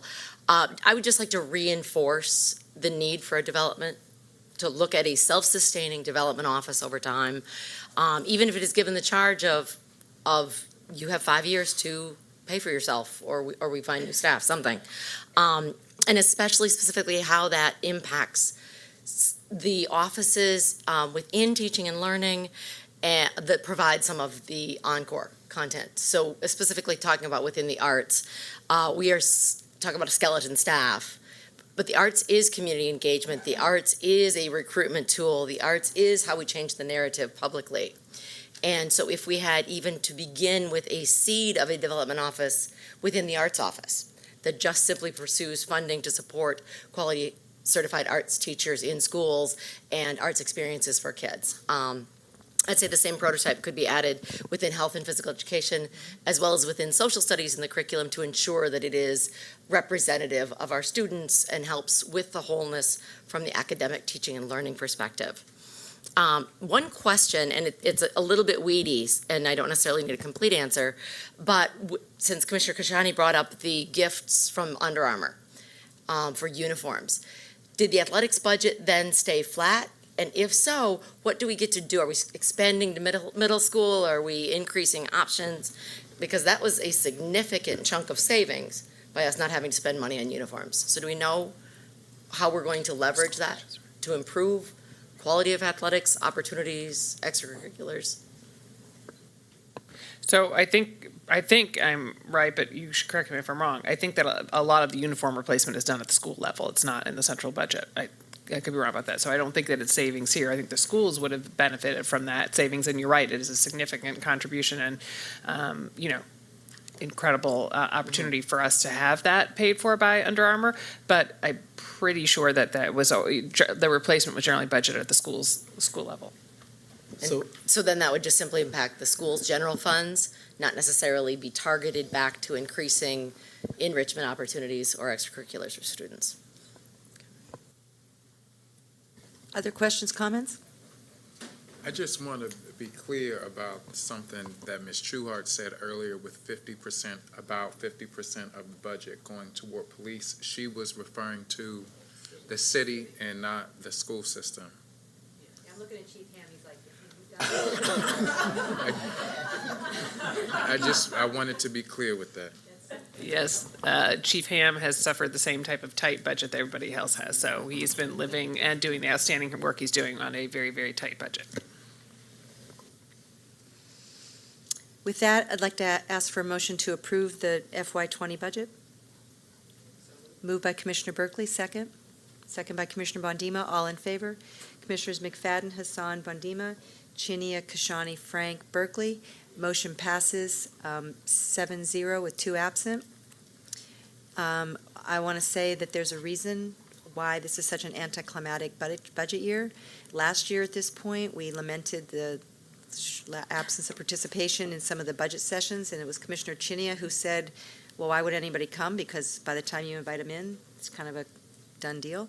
And so the staff response by moving the whole process up earlier in the year and letting people get inside the heads of the chiefs on what they were thinking and ask for community priorities, I think that's reflected in the sort of the generally smooth budget. It's hard. I'm confident that you guys have put a lot of work in, but from our standpoint, it was smooth and anticlimactic. So thank you very much. Thank you. We have 2 presentations under information discussion. First, we'd like to invite staff to talk to us about the school safety update.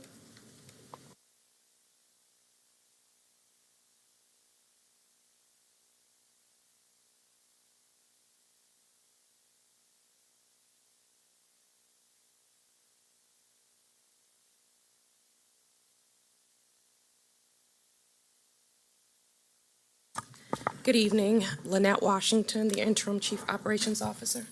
John Davis, Chief of Schools. Chief Ham, School Police. So this evening, we are going to provide an overview of various steps and initiatives that the district has engaged in order to address safety in school. Security, one of the things I do want to flag is that it's very much still in development and refinement. What we're going to briefly talk about is some of the funding supports that we're receiving in order for us to move forward with some of the safety work, and then what improvements that we'll be making for FY20. So the governor in 2018 announced the Maryland Safe to Learn Act, and under the Maryland Safe to Learn Act, there were a number of different funding opportunities for various school systems to seek in order to support some of their safety work. And one of the main ones that I'm going to talk a little bit about is ones that we used to address some of our capital security improvements.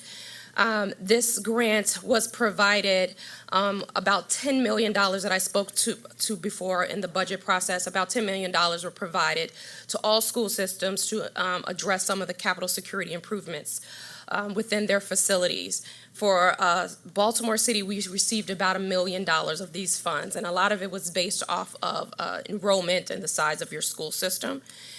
We were alerted within this past legislative process that funding had been extended all the way to 2020. So an additional $10 million would be given over a 6-year period of time in order to support this. And so after understanding that funding would be extended, then we can better go back and refine some of our security plan processes about how we spend the capital funds for our facilities. And so just, as I said before, our allocation was about $1 million. So for the last fiscal year, the way that we spent the funds was that it was broken down between 26 schools. About 15 schools received lockable classroom projects, and another 11 schools received security surveillance upgrades. And the way that we did this was through a prioritization process. So early in the year, we surveyed schools. We asked schools about all of the security issues in terms of interior door locks, exterior doors, CCTVs, about door entries.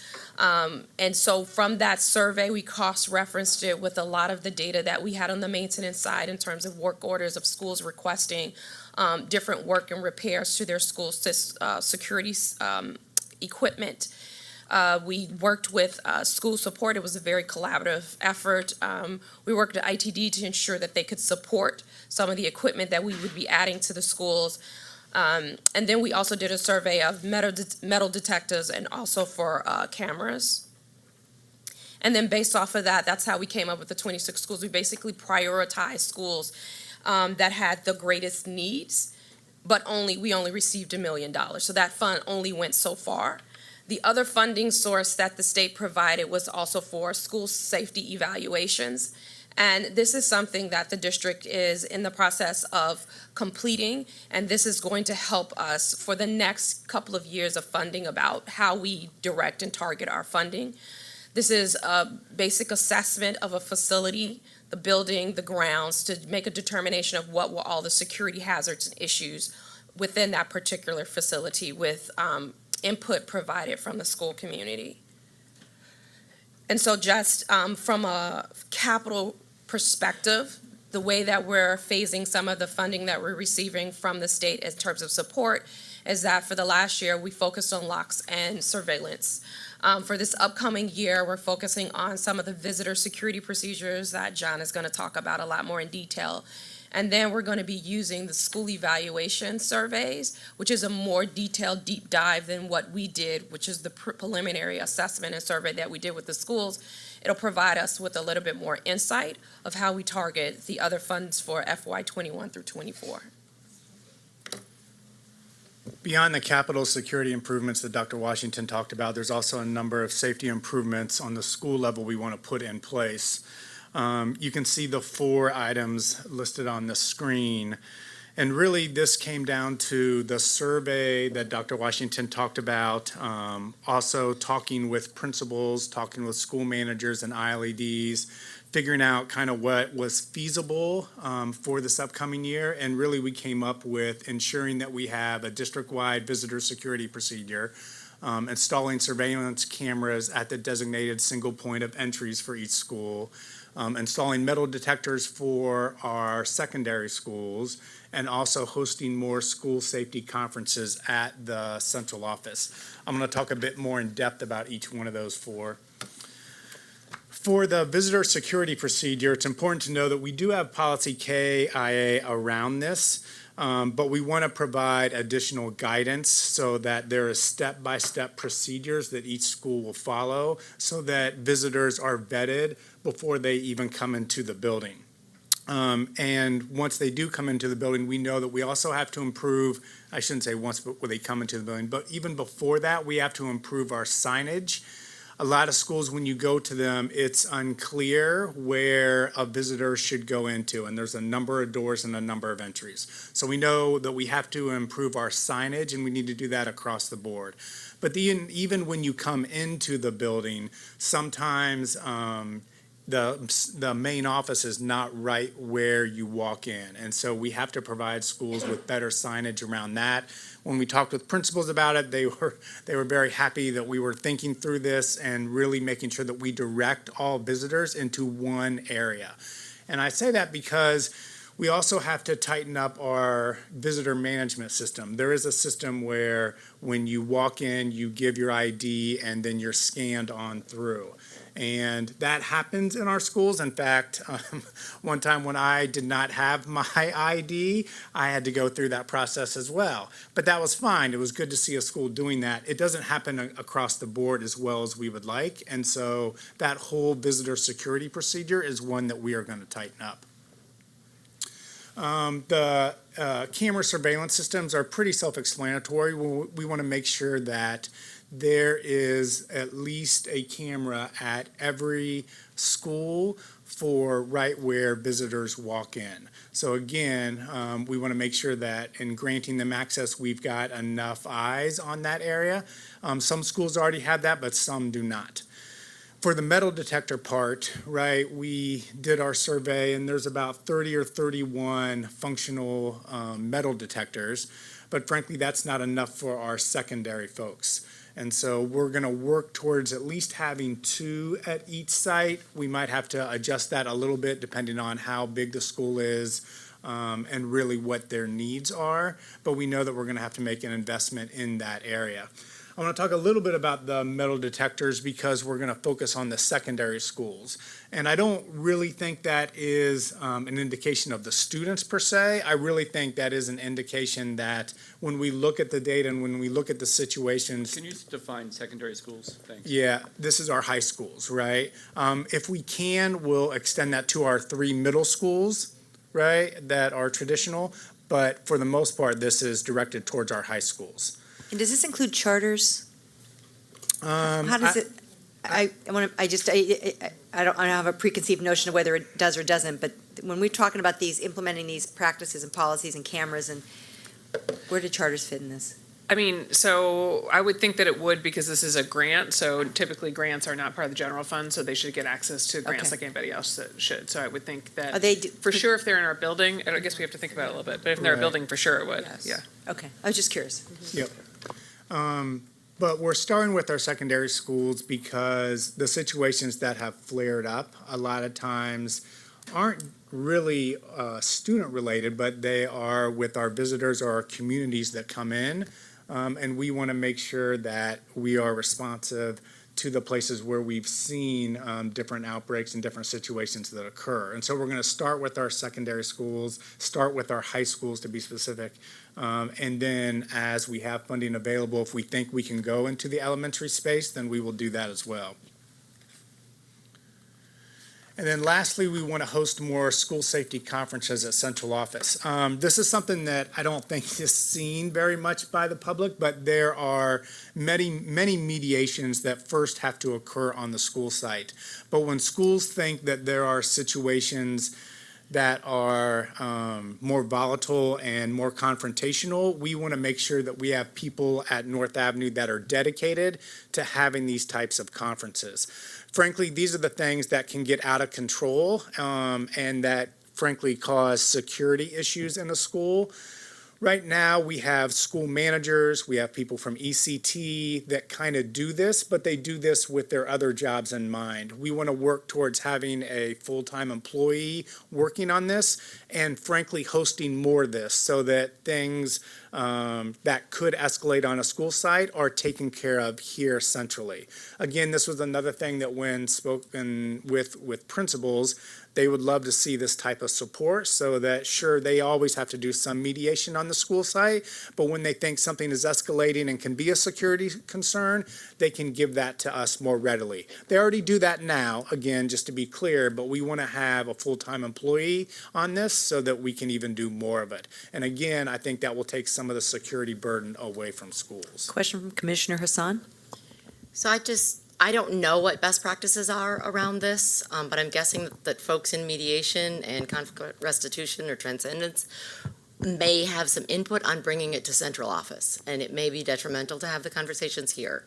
That we may want to look at a community space to be the place where it happens, Right. if it needs to happen outside of a school. I'm just not sure that the idea of taking a restorative event and moving it to a surveillance situation is going to be helpful in the long run. So just to throw it out there, I definitely understand the need to protect principals, schools, and students in situations where escalation is anticipated or potential.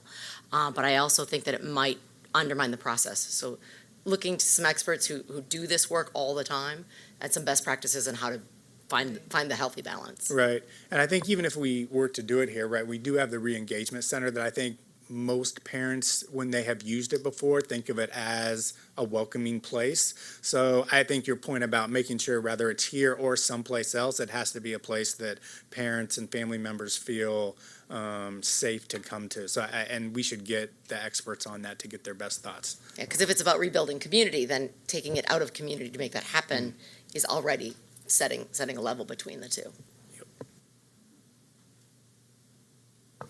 Commissioner McFadden? Shani, yes.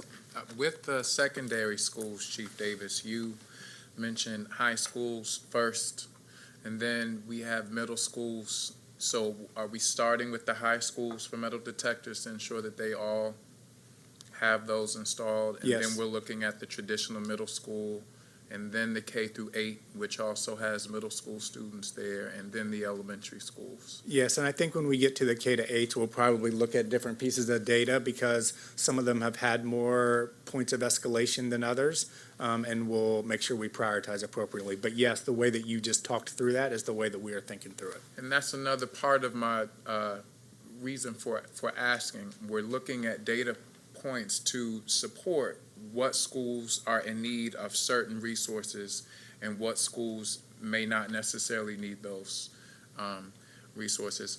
What about ALICE training? I know that we talked about it before, and I know that we mentioned it kind of at the city council hearing. The two of you were there. But I remember us hearing, and it's active shooter training. Are all of our schools trained on active shooters?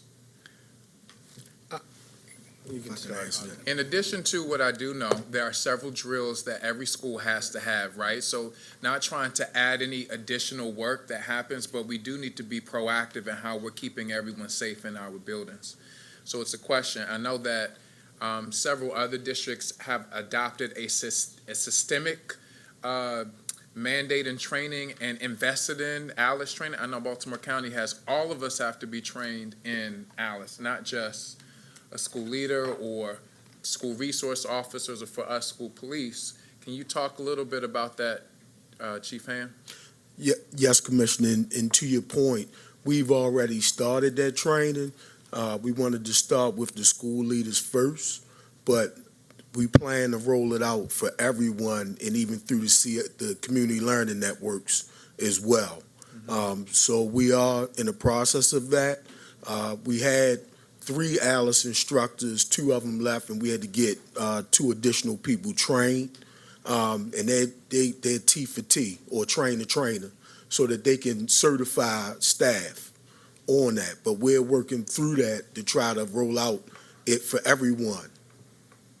Are we paying for that ALICE training? Is it something that had to come through procurement, or is it by school basis, or is it coming from what you're doing? Because I know it's not free. Initially, the Maryland Center for School Safety paid for 3 of our folks to get trained. Okay. But the last 2 that we've gotten trained, we incurred the cost as a district. Commissioner Bondima? Yeah, thank you. I know we're talking about the schools, but I've also sort of have not heard, unless I missed something. I always say that because sometimes I might miss some information. Are we going to install metal detectors here at the central office? And are we going to give training here at the central office? Because we are sometimes in different locations around the country, they are susceptible to incidents. I haven't heard anybody say anything about this building at all. Yes, we're thinking through that. I think right now the current thinking is that we will install metal detectors here. You're saying we will, there's no plan to do that? Yeah. Because I we think we're prioritizing schools at this point, so we're prioritizing the high schools, but then we are, part of the reason why we're talking about having one central location for these more volatile conferences is to have a place where we can make sure that there is a metal detector, both for, because if we put them in place in secondary schools, that would take care of high schools, but we would still have middle and elementary schools who don't have metal detectors. So for that reason, we would either put one at the re-engagement center if we did it there, so we had one place where we can do them, with a metal detector, or we would have them at the entrances, but we're still thinking through that. And I do understand, I'm real clear on that. However, this office in this building, we welcome people from all over, and they move in and out, and in and out of the building. And I'm really surprised we don't check, like, maybe we do, I'm not sure.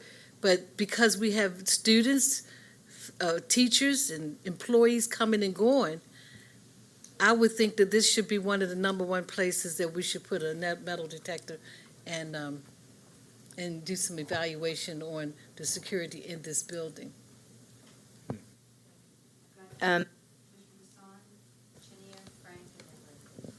Since resources are not unlimited, where do the alternative learning programs fall in safety? As far as, are they just lumped in with secondary schools? Yeah, they're with the high schools. Okay. And approximately how many of those are we going to be outfitting?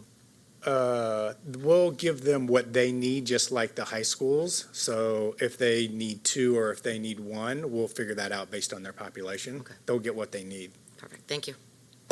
Commissioner Chinia? Yeah, one of the areas, and I read through this earlier, that I still don't see that, I think is still a pretty important area, is around athletics, especially with secondary schools. So has there been any discussion about that, especially the events that take place after school and weekends? Being a person that attends some of those, especially those basketball games. Yes, this has been brought up before, so directly to your question, discussed, I would say yes. I think we still have more work to do on it. One of the things that was brought to me is just where families and community members stand during basketball games, and being way more precise on where people can be during a game. Obviously, you should be in the stands, but I've heard some of that feedback as well, and I think we have work to do on it, so I thank you for bringing it back up. Commissioner Frank? Thank you. Just a few questions. Are the metal detectors and cameras funded in this budget? So those would be funded through the school safety funds, the state funds. And it's one of these sort of necessary but very sad conversations to talk about metal detectors. So will our kids enter the school through the metal detectors? I mean, that's something that we're going to have to take on a school-by-school basis, because the biggest issue with metal detectors isn't just buying them, it's making sure that we have the people there in each school to staff them, right? And so, again, as we talked with principals about this, they love the idea. They want to make sure their people are trained, and so we'll work with Chief Ham's people to make sure that we do train people, but we've got to figure that out on a school-by-school basis about how we can do that. Yeah, and this is so far from anything I know anything about, but I imagine that there's a psychological effect of our kids and our visitors and our professionals will undertake whatever the decision is, whether they go through or don't go through, but seeing the metal detectors, whether they go all the way down to K through 8 or below. So I would just ask that we consult the research on what this means. What have other districts learned from the deployment of these hardening of our schools? And, there is, I think the evidence out there is probably provocative when it says that these things generally don't work, but I would suggest that you consult the evidence and see why they're saying some of these things don't work. And at a minimum, I imagine there's unintended consequences that we haven't thought about that others have. So I would just encourage us to really challenge ourselves on what we're doing, consult the evidence that would suggest it doesn't work and does work, and make sure we're doing everything we can to do it correctly. And the other thing I would ask is, well, one question I would ask Chief Ham is, what is done in the city to prevent our students from getting illegal guns and bringing them into our schools? And what percentage of the guns that we find, I assume it's rare, are illegal? Right. So it's prohibited from a juvenile for possessing a firearm. So that's a crime right there, just Okay. for a juvenile to have a firearm.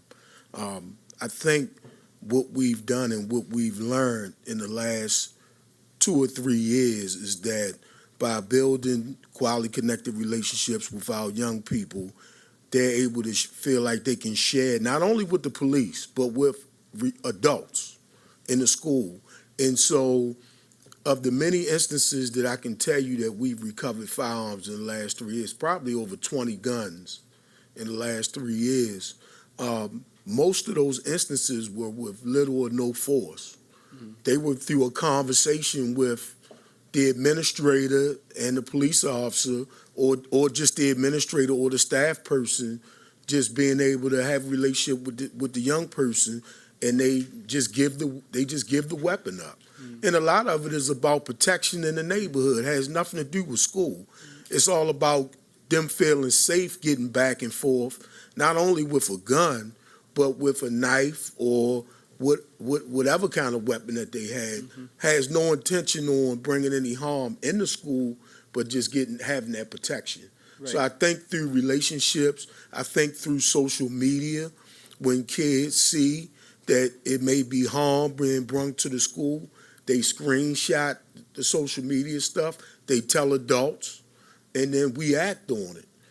Well, you mentioned social media. That's my final question is, it seems what we're doing is devoid of technology that might be out there that could anticipate and prevent or mitigate these occurrences by the digital realm. And we talked about this a little bit, of whether or not the technology exists where we can monitor the transactions either among the email or around the perimeter of a school, so we can identify a threat before it happens. So everything we're doing, I imagine, works, but the other thing is what is out there that we haven't considered that will bring greater safety to our kids in the technology realm? And you don't have to answer that now, but I would encourage you to think about what's out there that might work. And if the governor's grant doesn't cover it, then we should ask the governor to cover things that are not currently being used, that are innovative,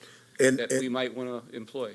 And Commissioner, to your point, I'm very aware of several social media monitoring companies, but we have to think about fiscally if we can afford to pay for it. I know it's important, but a lot of those companies, they charge a lot of money in order for us to be able to use them.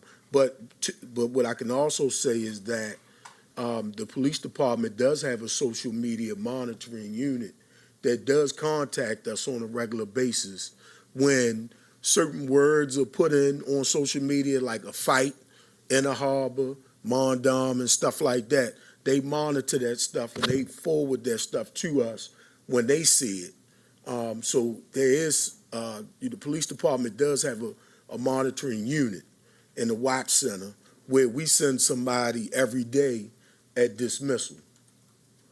We send someone there, MTA police has someone there, and a detective from Baltimore City Police Department Criminal Intelligence Section is there every day, and we're all on the same channel monitoring what we see. Monitoring 70,000 kids, or even on a pilot basis, something less than 70,000, I imagine is more precise than a citywide monitor that may or may not pick up juvenile behavior. That's all. But we'll Thanks. take it back, Commissioner. Commissioner Lynn? You okay? Commissioner Hassan? So last summer, Young Audiences of Maryland piloted during their sala a cell phone case experiment. Mr. Cosimo has talked to us a few times about his concerns of cell phones. What this product is it's a little bag, and the kids put their cell phones in, and it locks. And then each teacher in every classroom had a device that looks a lot like when you go shopping and they take the security tag off. The kids could just touch their bag on it and it would open, and then they could use it for academic purposes and put it back in. I don't know if we've looked into that. I don't know if it would be completely cost prohibitive, but it would allow cell phones to be in the possession of young people, but not be usable unless they were being used for academic purposes. So it's something to consider that's been brought to our attention here, and that anybody who's hanging out with young people knows wildfire will spread a message quick. Cell phones will spread it faster. So they also were able to ask the staff, so all the teachers and all the aides and paraprofessionals also had to put their phones in, so it created a really different, engaging learning environment in some of the spaces. So thanks. We look forward to the next installment of this, because I think it'd be nice to just be consistently kept up to date, and appreciate the thoroughness of this. Thank you. Thank you, team. Our final presentation tonight is Dr. Durant on the first reader for the proposed equity policy.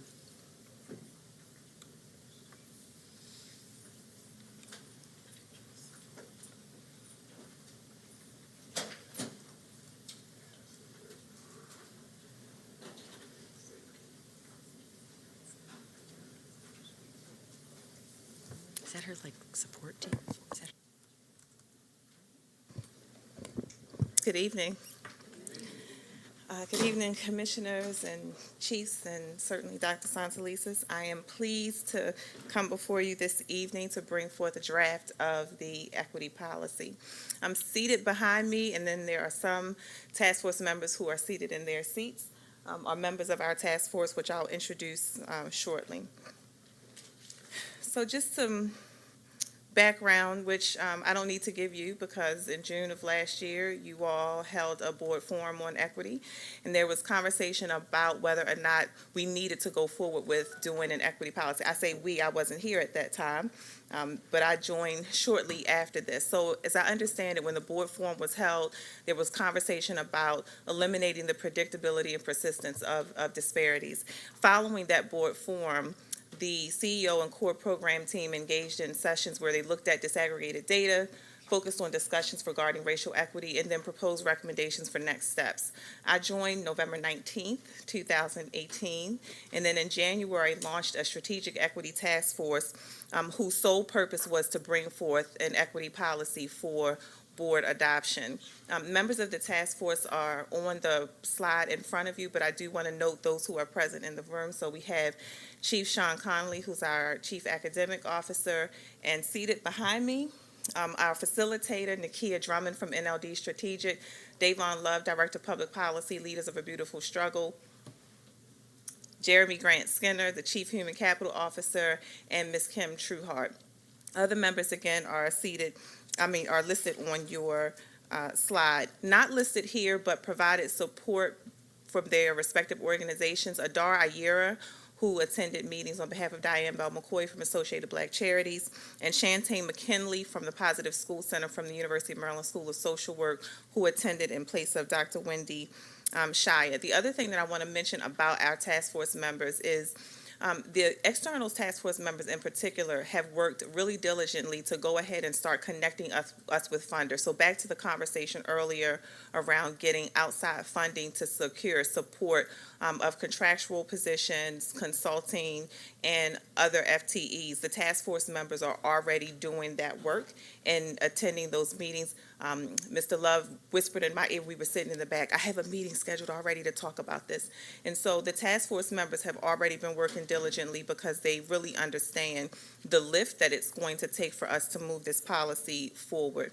In terms of policy references, we use the COMAR, which is currently in public comment. 13A-0.01.06 is the educational equity policy from Maryland State Department of Education. There is a network of individuals who meet monthly representing individuals who hold my position or similar across the state. And about 3 years ago, we started working on a amendment to what was Education That Is Multicultural, which was COMAR 013A0405. We decided to ask for repeal of that regulation and replace it with a new regulation, which is the one that is on the slide. That regulation is slated to go to MSDE State Board on May 21st for adoption. As part of that new regulation, the new regulation is going to call for every local school system to develop an equity policy and regulations to be reviewed every 3 years, and shall address implementation of the equity policy through its local ESSA Consolidated Strategic Plan by September 1, 2019. So with the adoption of our policy, we will be well in line with what the state is going to require us to do. The Network for Equity and Excellence through MSDE is also working on an implementation guide for that said policy. Also noted here are Baltimore County Public Schools policy, which was adopted in 2014, Frederick County in 2017, Portland Public Schools, which was adopted in 2011, and St. Paul Public Schools, which was adopted in 2013.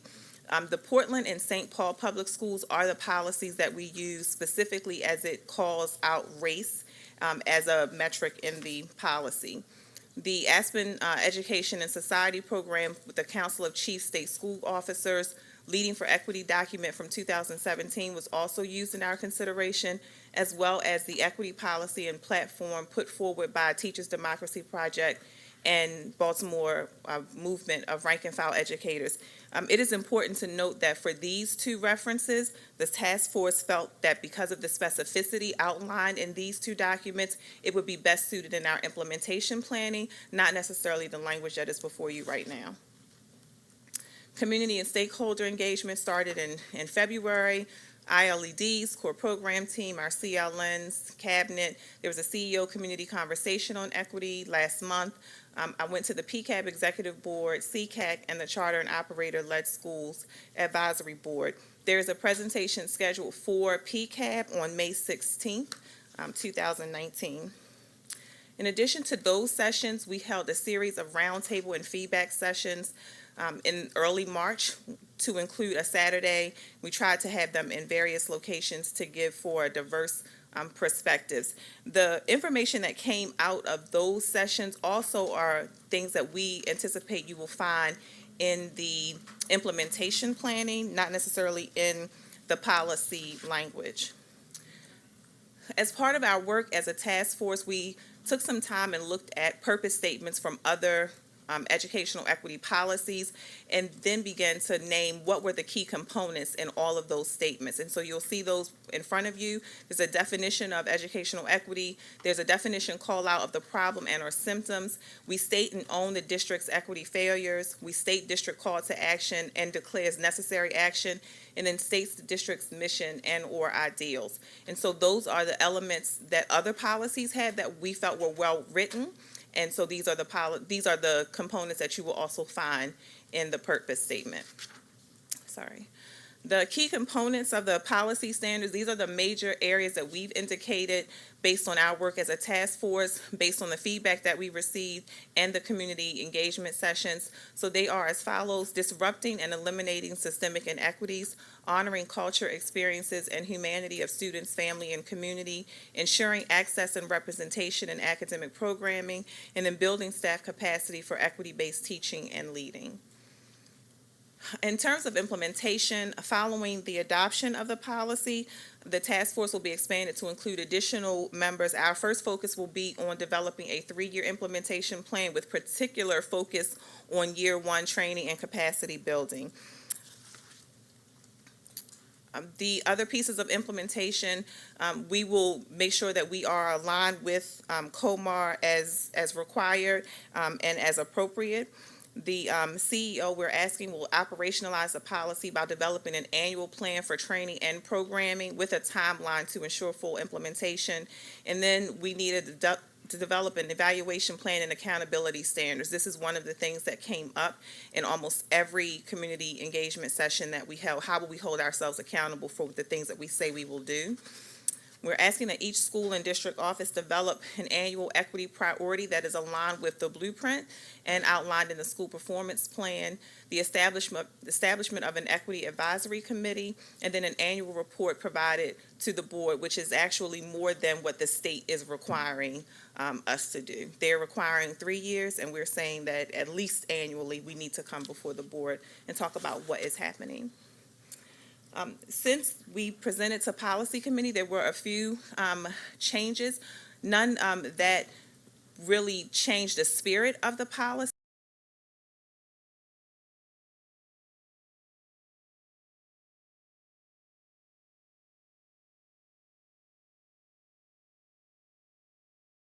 The additional language about the district's ideals once the work begins, this is in direct response to the feedback offered at policy committee.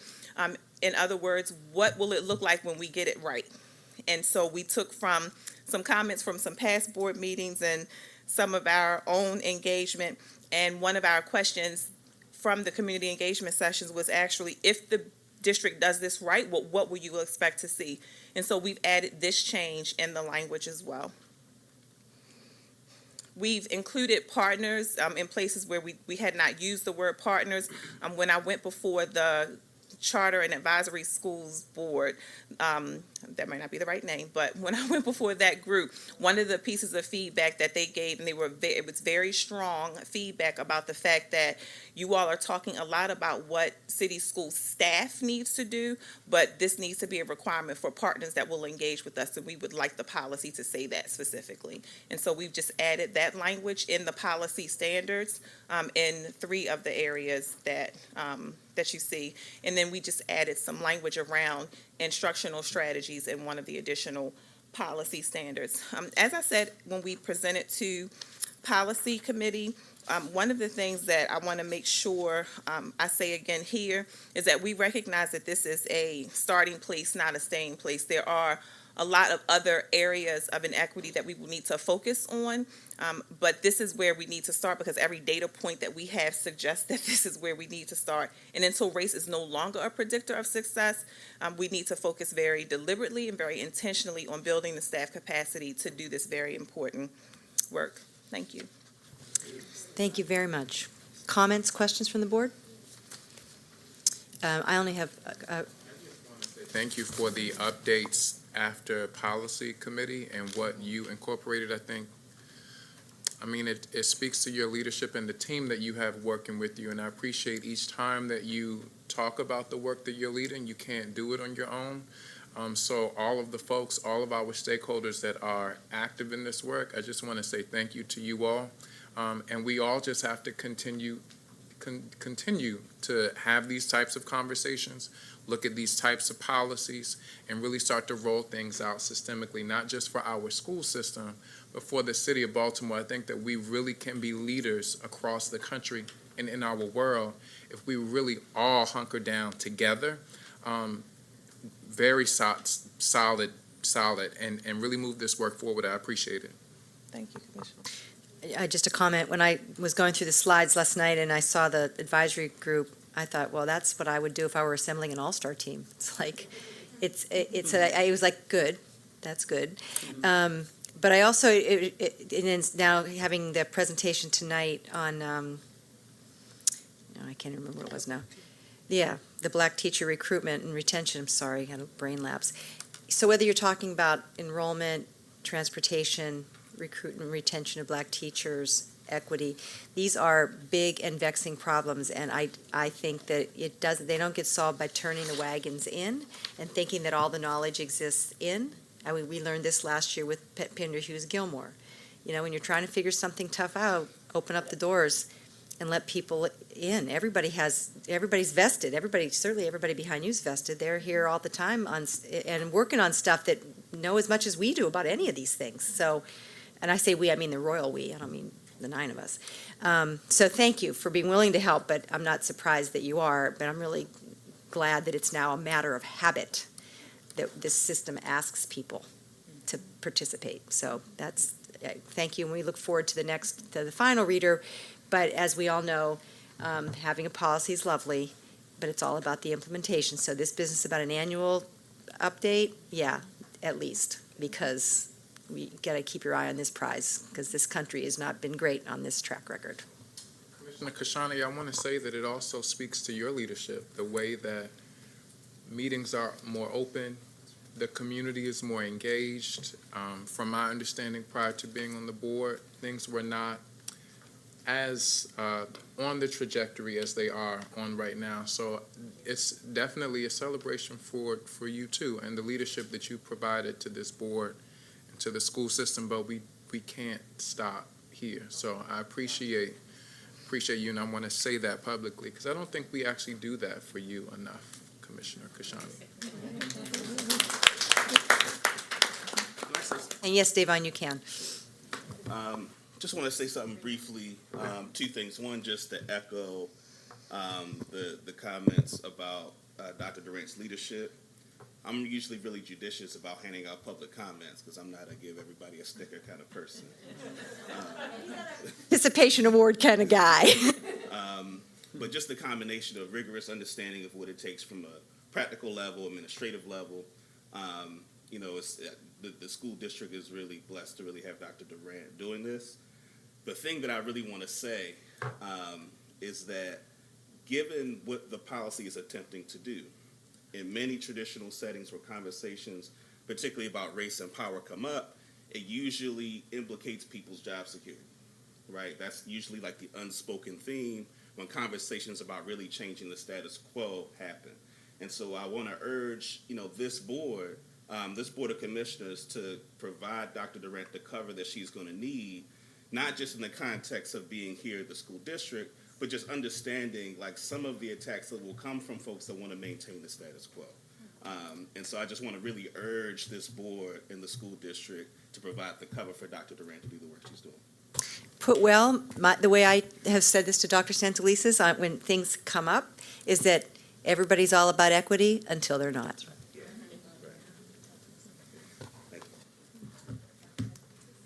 And pretty much everybody has said what probably needs to be said, but as someone who has never let that prevent her from having comments, I don't want to break my record now. I just want to say kind of the first phrase I wrote to myself as this was occurring is that this is well worth the wait. There was pressure to speed through, to get something done,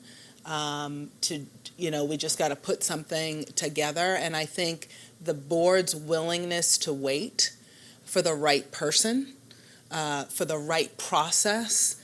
And frankly, this is still an accelerated timeline, right? I mean, Dr. Durant was really good. And she said to me, now, Doc, how fast do you want me to go? And I was like, we need to begin training this summer. So you need to tell everybody to get it in motion, right? And the fact that she, along with this team, did that in ways that were still authentic, still engaged. Folks in the initial part of the conversation, to me, just reinforces this is the right place and the right time to be doing this work. I want to say to our outside partners who are with us on this, as well as our internal folks, very similar to what we heard earlier tonight from the Black Teacher Recruitment and Retention Group. Like, you also have permission, not that some of you need it, but to hold us accountable around the implementation, because that's where it's going to get sticky. And it feels weird to call you Mr. Love, but as Davon said, right, like, I think there's another piece of this that is cover, and it gets hot in this seat when people's livelihoods, in terms of what has historically been in place, actually get shifted.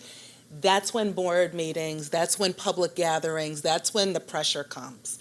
And so the fact that we can begin in this way, to me, sets us up to be able to hold the ground when the pressure will come in the opposite direction, because it will come. But the fact that we are starting the way we are, the fact that we are committed, the fact that we went there, we called this policy specifically within a racial equity frame because we believed for this city to do any less would be to mask over one of the gaping wounds that we have yet to acknowledge so that we can fully heal.